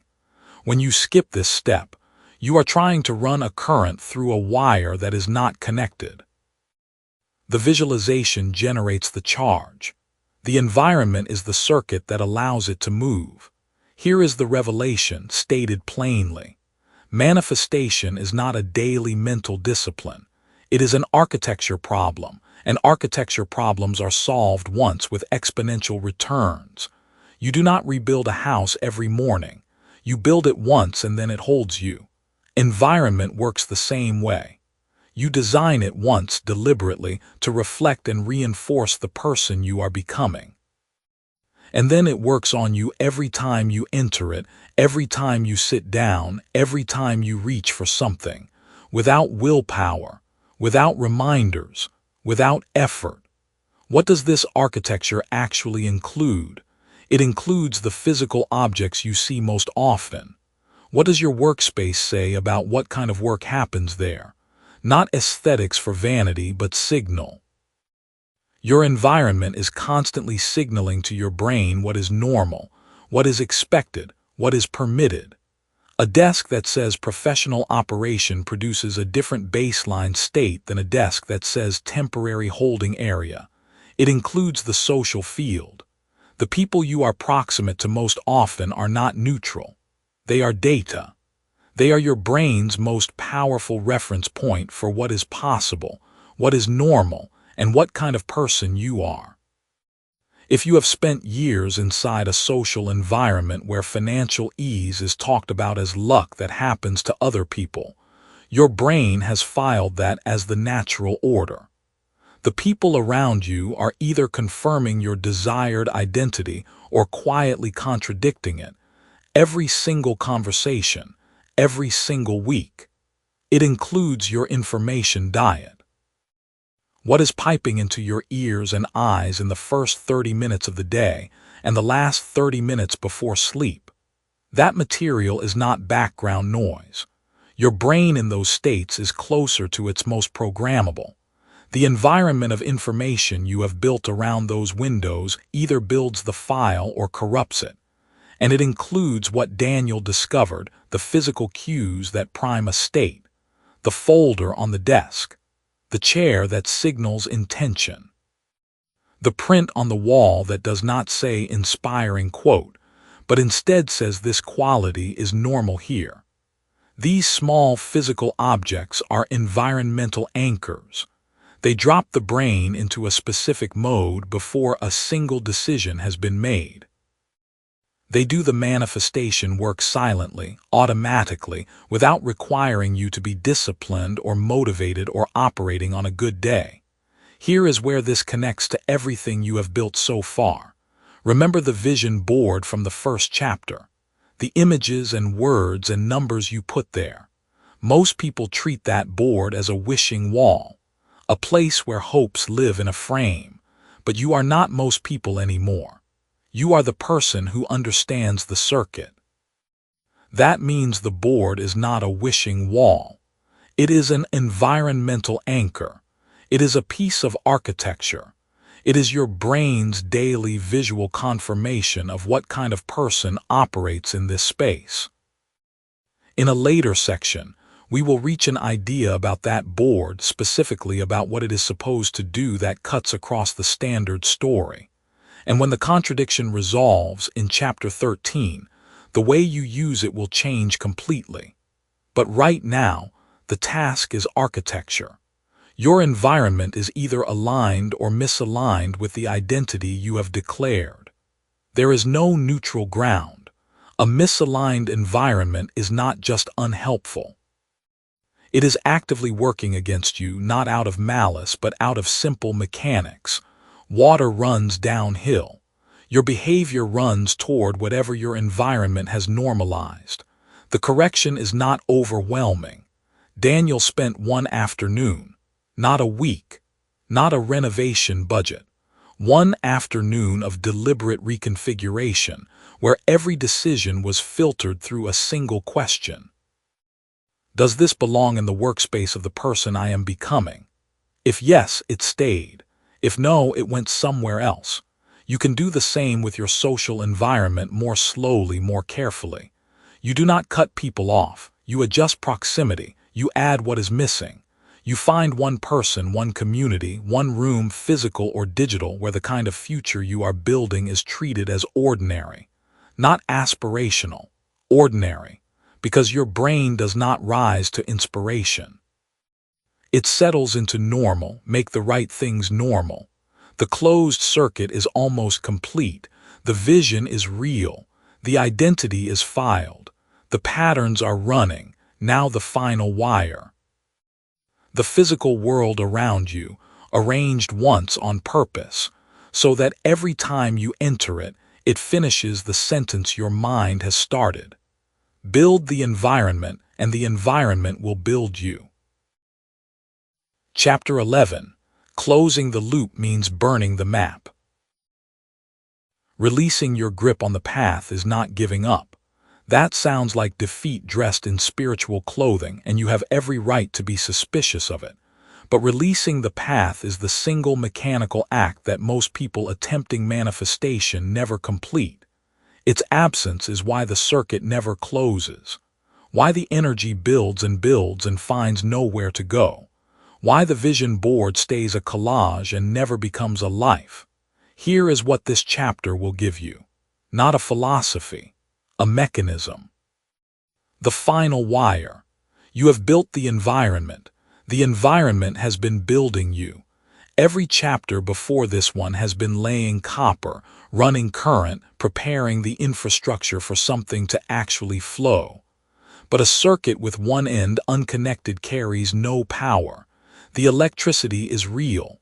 The components are real. The gap is small, and still nothing moves.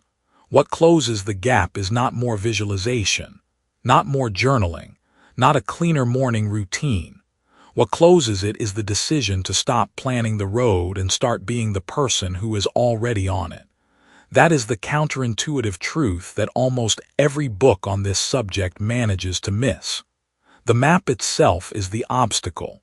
Here is the open loop you should sit with for the next few minutes. Why do two people with identical desires, identical tools, and nearly identical effort end up at entirely different destinations? The answer is not luck. It is not timing. By the time this chapter ends, you will know exactly what it is. Revisit the shape of your life from 3 years back without polishing the memory. Not in general terms. Specifically. What did you believe about your own future? What path did you think you had to walk to get to the life you wanted? Odds are, not a single thing happened the way you mapped it, not one. And yet here you are, further along than that version of you expected, or at least alive and still moving. Which means the path you planned was not the thing that carried you. Something else did. That something else has a name, and its name is not luck. Nadia was 26 and already exhausted. She had a plan that spanned 5 pages in a notebook with color-coded timelines and income projections down to the month. She knew which freelance platform she would dominate. She knew which niche she would own. She knew which clients she would approach and in what order. The plan was beautiful, genuinely beautiful. It had the kind of internal logic that made you feel competent just for having written it. 6 months in, the platform changed its algorithm. The niche went cold overnight. 2 of her targeted clients merged and froze all new vendor contracts. Every specific path on the map became a dead end inside a single quarter. Nadia sat in her car in a parking lot on a Tuesday afternoon and made a decision that had nothing to do with tactics. She decided she was still a person who builds things that last. Not I will be. Not I am trying to be. She decided she already was. That identity required no particular road. It required only that she move in some direction with that settled certainty in her chest. Within 8 weeks she had rebuilt her income through a client type she had never even listed on the original map. The plan had failed completely. The person had not. Sit with that for one breath before moving forward. The map failed. The person did not. This is what separates the 2 people with identical desires and identical tools. One of them is attached to the root. One of them is anchored to who they are. When the root closes, the root-dependent person stops. When the root closes, the identity-anchored person simply picks the next open road. Their certainty was never stored in the directions. It was stored in themselves. This is what the forbidden step is pointing at. Visualization fills the mind with images of the destination. That is useful, but it leaves the question of identity untouched. And identity is the only variable that determines whether you can hold your course when the map burns. Before long, we will reach an idea about belief itself that cuts across the standard story. Once you grasp that turn, it changes how you act toward every goal you set from that point forward. But right now, the mechanism in front of you is this. Path attachment does not feel like weakness. It feels like planning. It feels like responsibility. It feels like you are being serious about what you want. And so you hold the map tight, track every deviation with anxiety, and spend energy managing the route that should be spent moving. The map becomes a cage made of good intentions. The subconscious mind does not read maps. Read that again in your own voice. The subconscious does not read maps.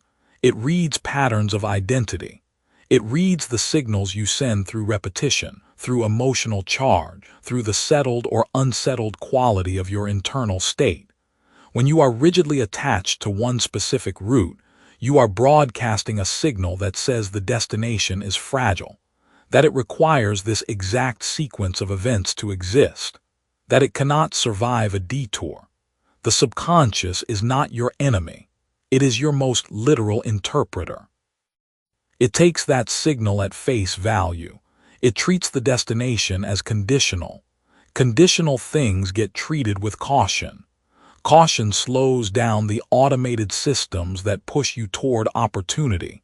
Certainty of destination paired with flexibility of path. That is the configuration the mechanism requires. Think of it in circuit terms. You have been running current through a system. Each chapter before this one added a component. You built clarity. You built emotional charge. You built environmental reinforcement. The current is strong, but a circuit that ends in a fixed, rigid terminal cannot adapt to resistance in the line. Resistance breaks it. The elegant solution is a circuit that knows where it must arrive but can reroute through any available conductor to get there. You are the conductor, not the map. The practical question is how you actually do this. Releasing attachment without grounding yourself in something solid is not releasing. It is drifting, and drift is not the point. The answer is identity, specific, named, owned identity. Not a feeling, not a hope, a flat declaration of who you are that does not require outside confirmation. There is a word for what happens when you declare identity without evidence.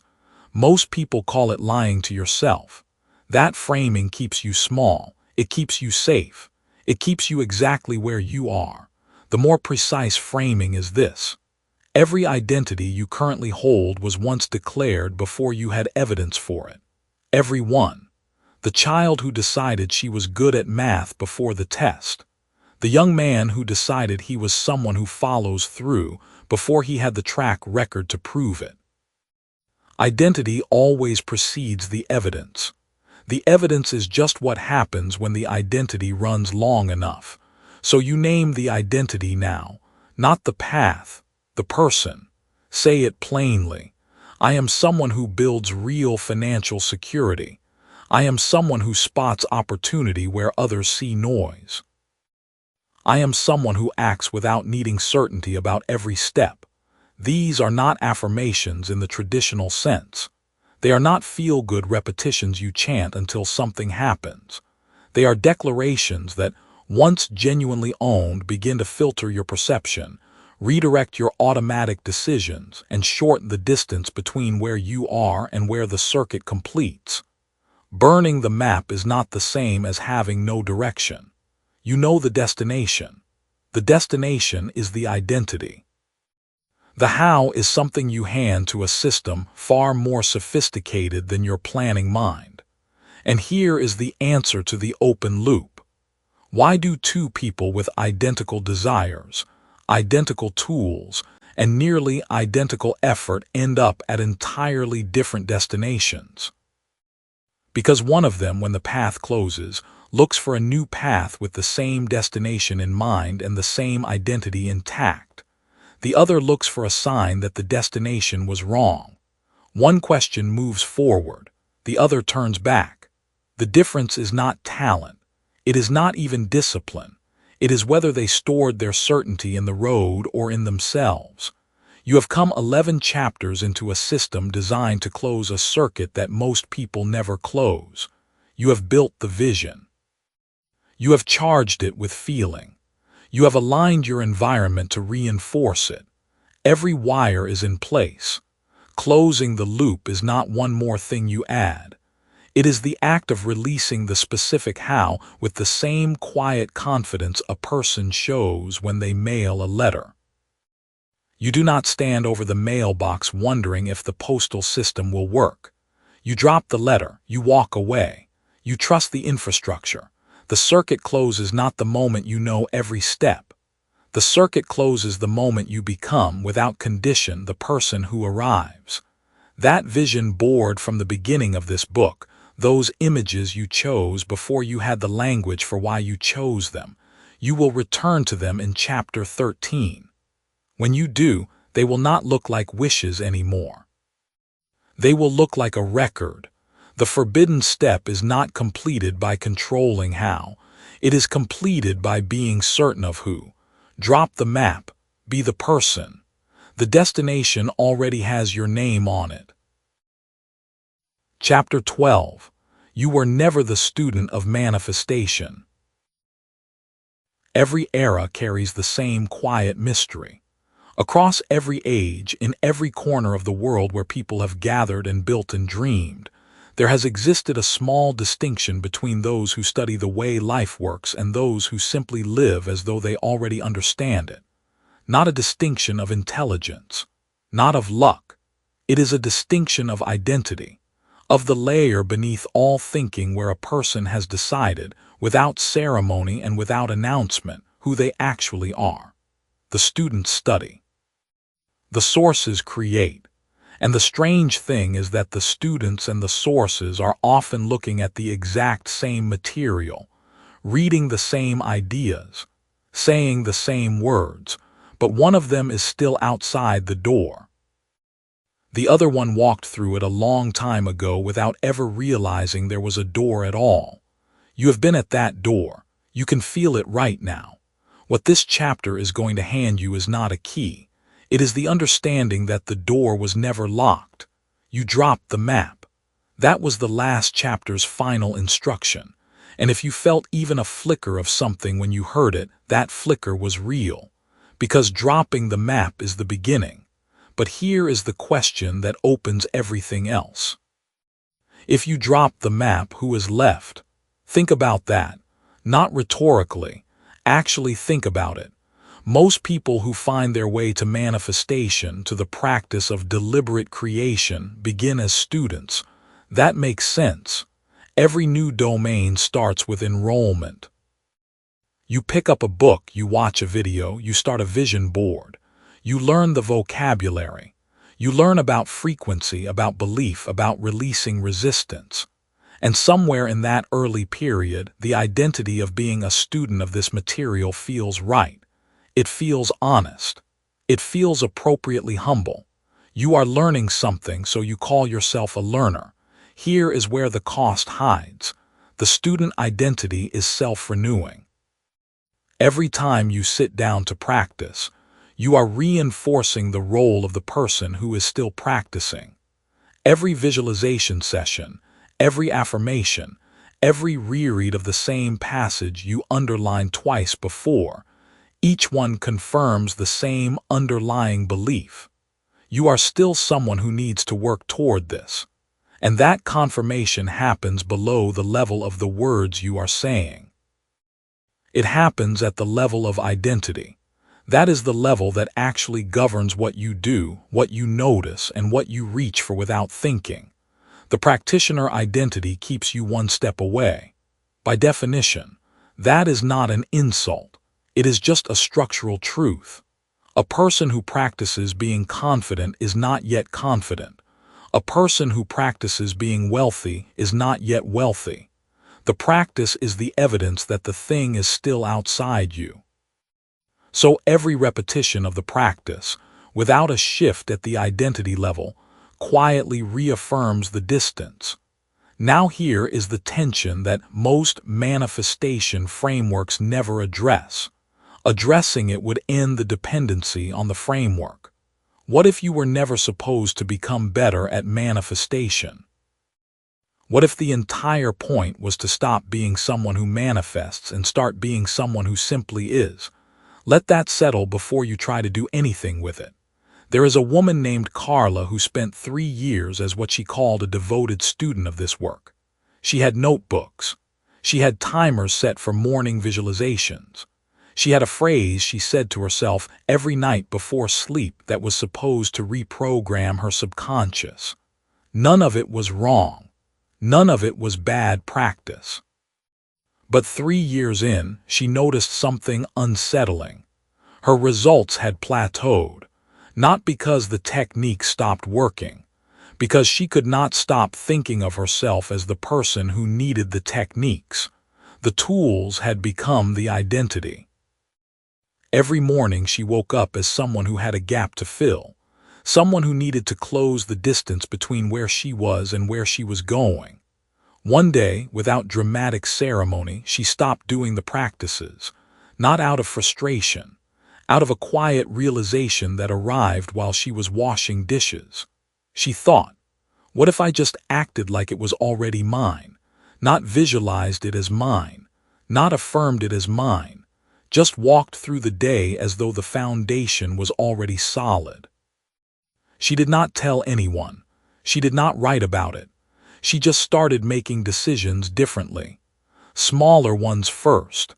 The kind of decisions a person makes when they are not afraid the floor is going to give way.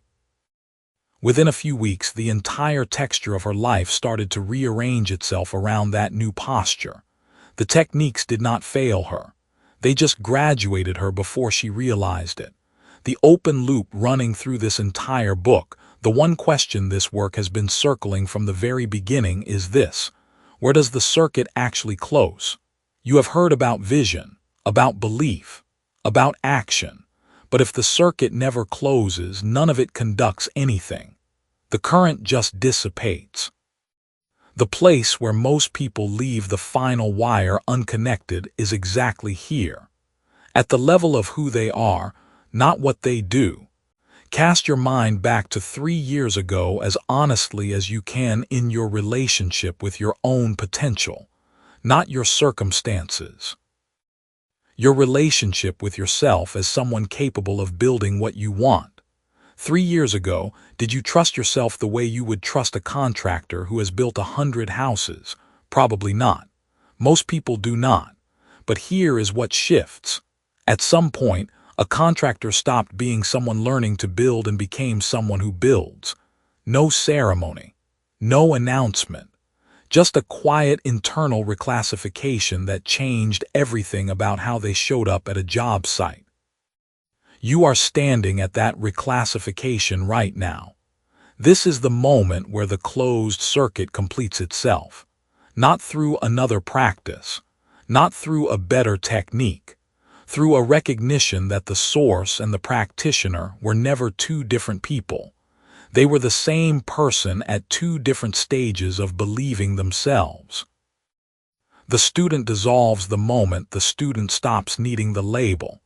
And when the student dissolves, here is the quiet surprise that waits on the other side. The teacher disappears too, because the teacher only existed in relation to the student.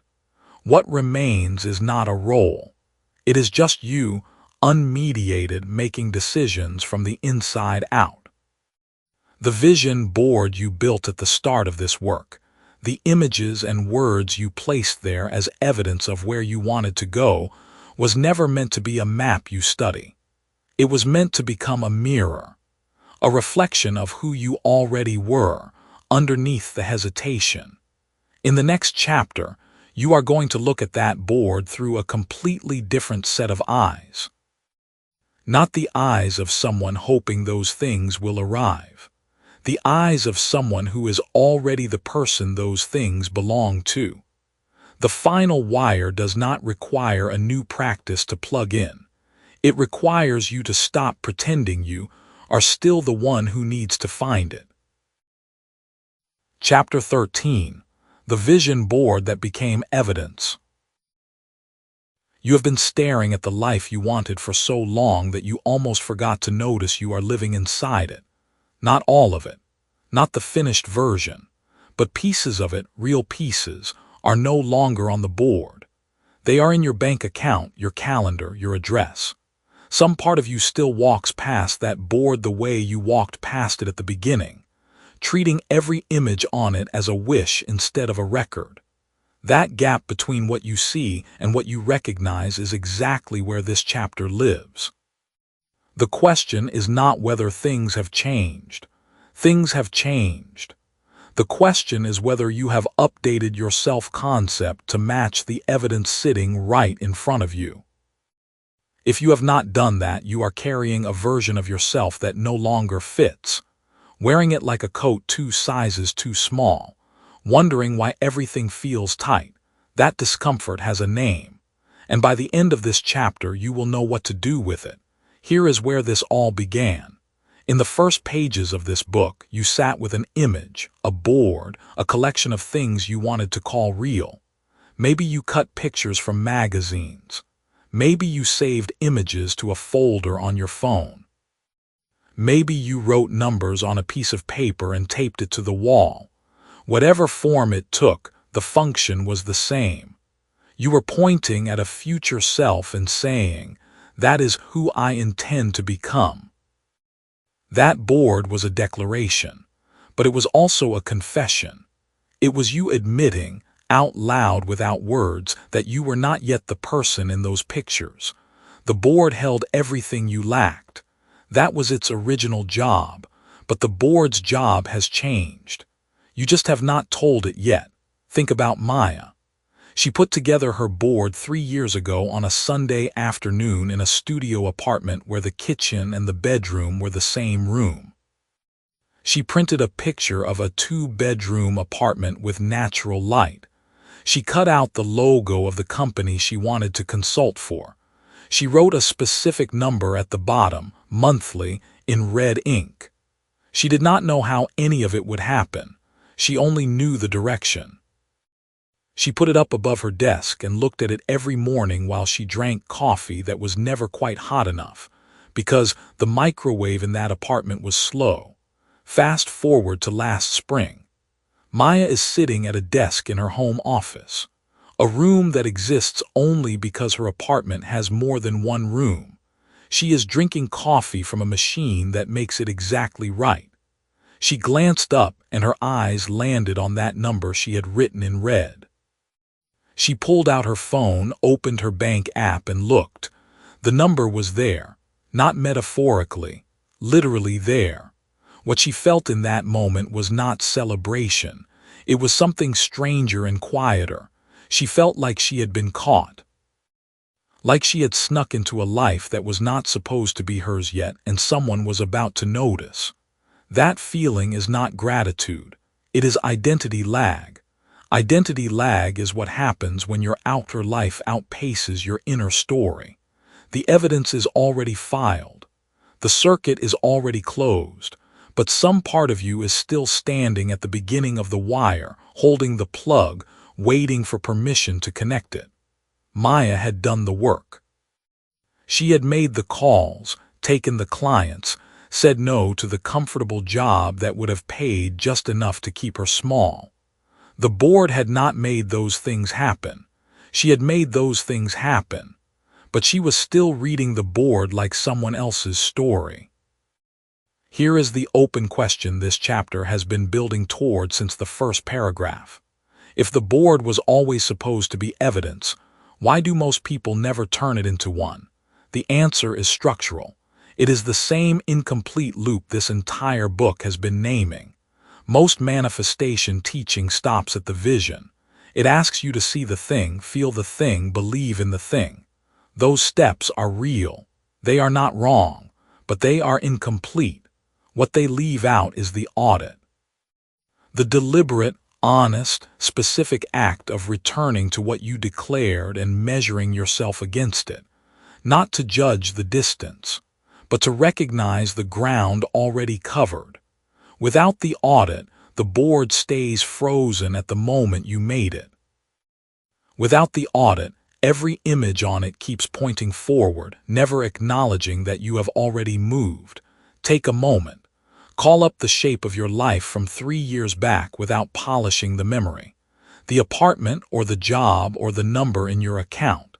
Think about the version of you who would have considered where you are right now to be a significant step forward.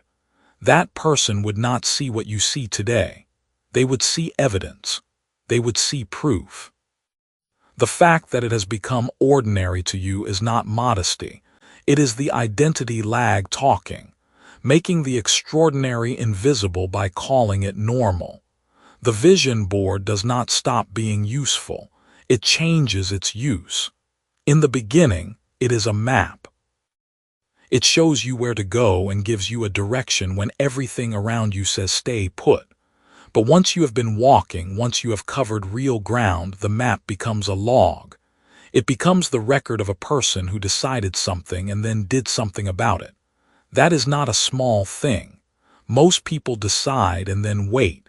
You decided and then moved. The board knows that.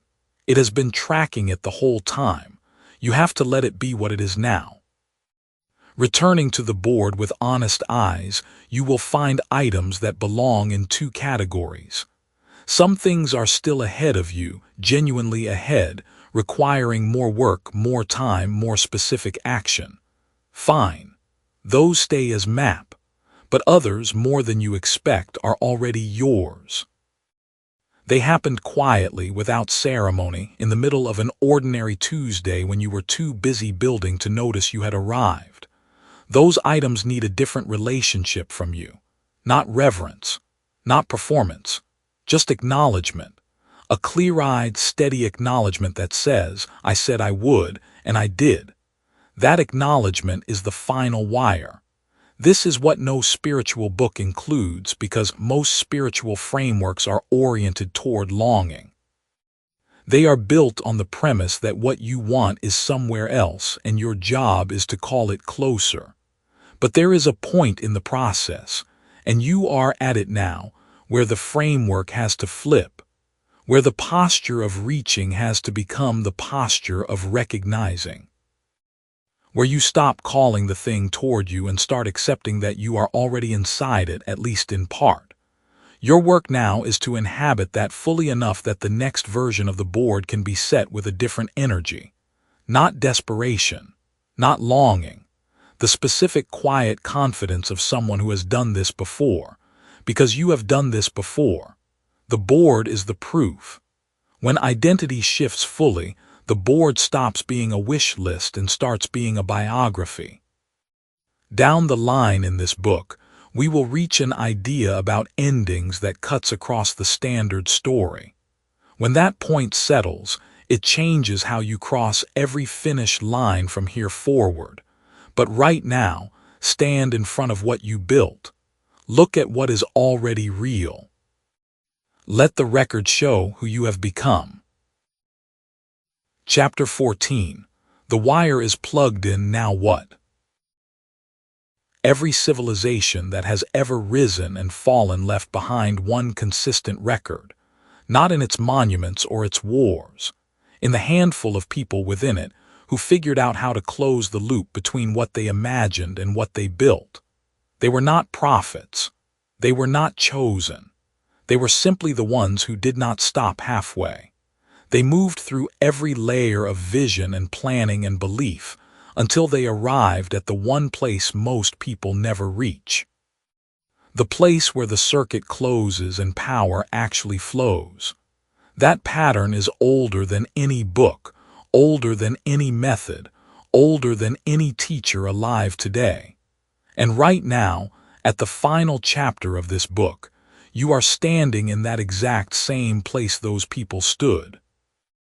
The question is not whether the wire has been placed. The question is what you do now that it is plugged in. You have been here before in a different way.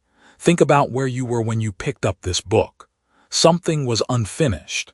Something felt suspended between what you wanted and what you actually had.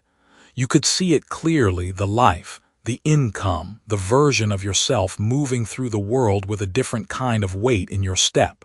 You could see it, but you could not reach it. That gap had a name, though you did not know it yet. The incomplete loop. The circuit that hummed but never closed.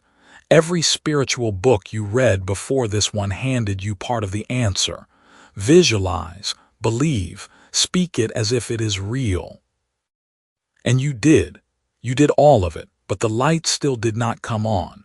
Not because you failed the method, but because the method was incomplete. It left out the final wire. It left you holding two ends of a cord and told you the holding was enough.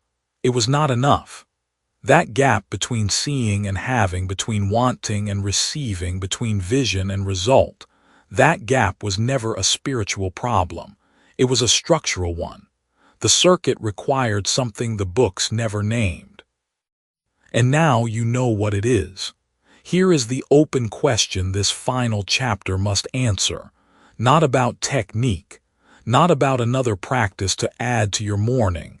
The question is this: who are you after the book closes? Most people finish something like this and feel it for a few days.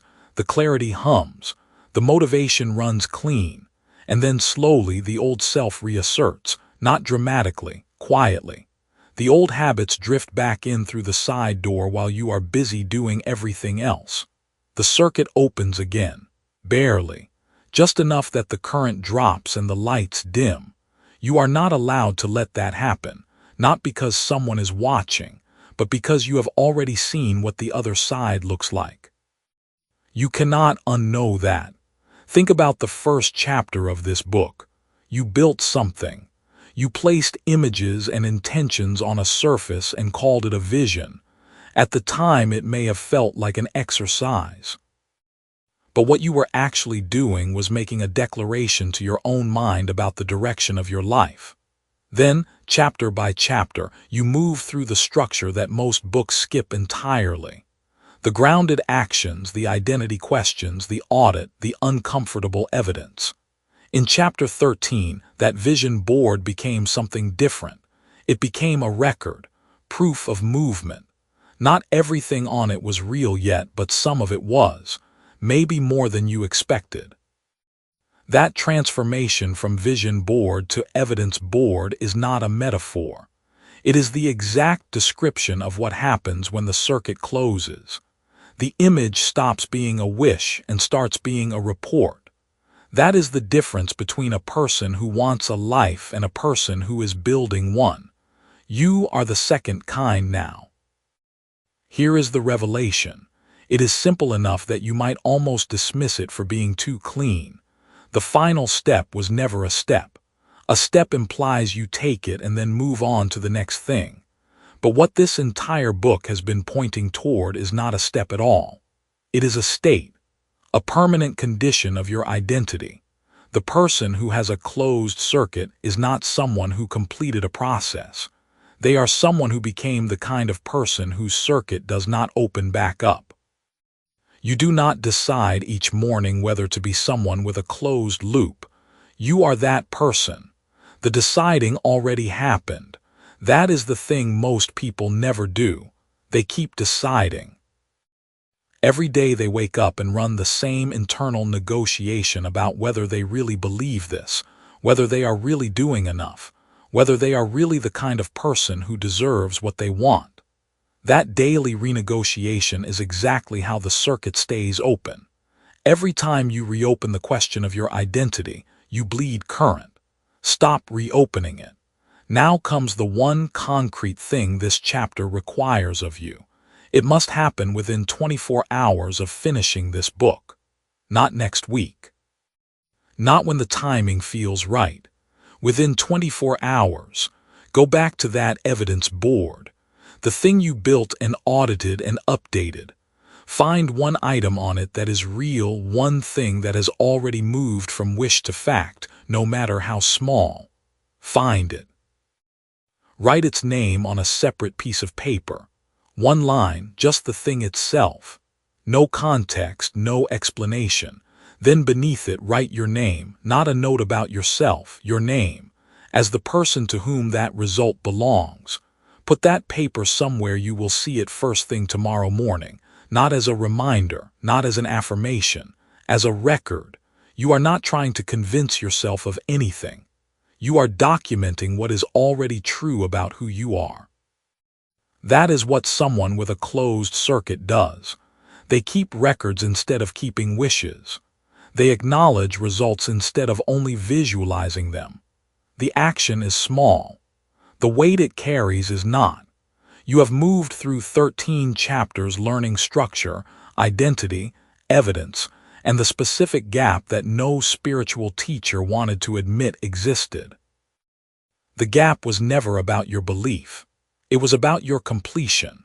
The loop that starts with vision and never reaches grounded, embodied, identity-level reality cannot manifest anything.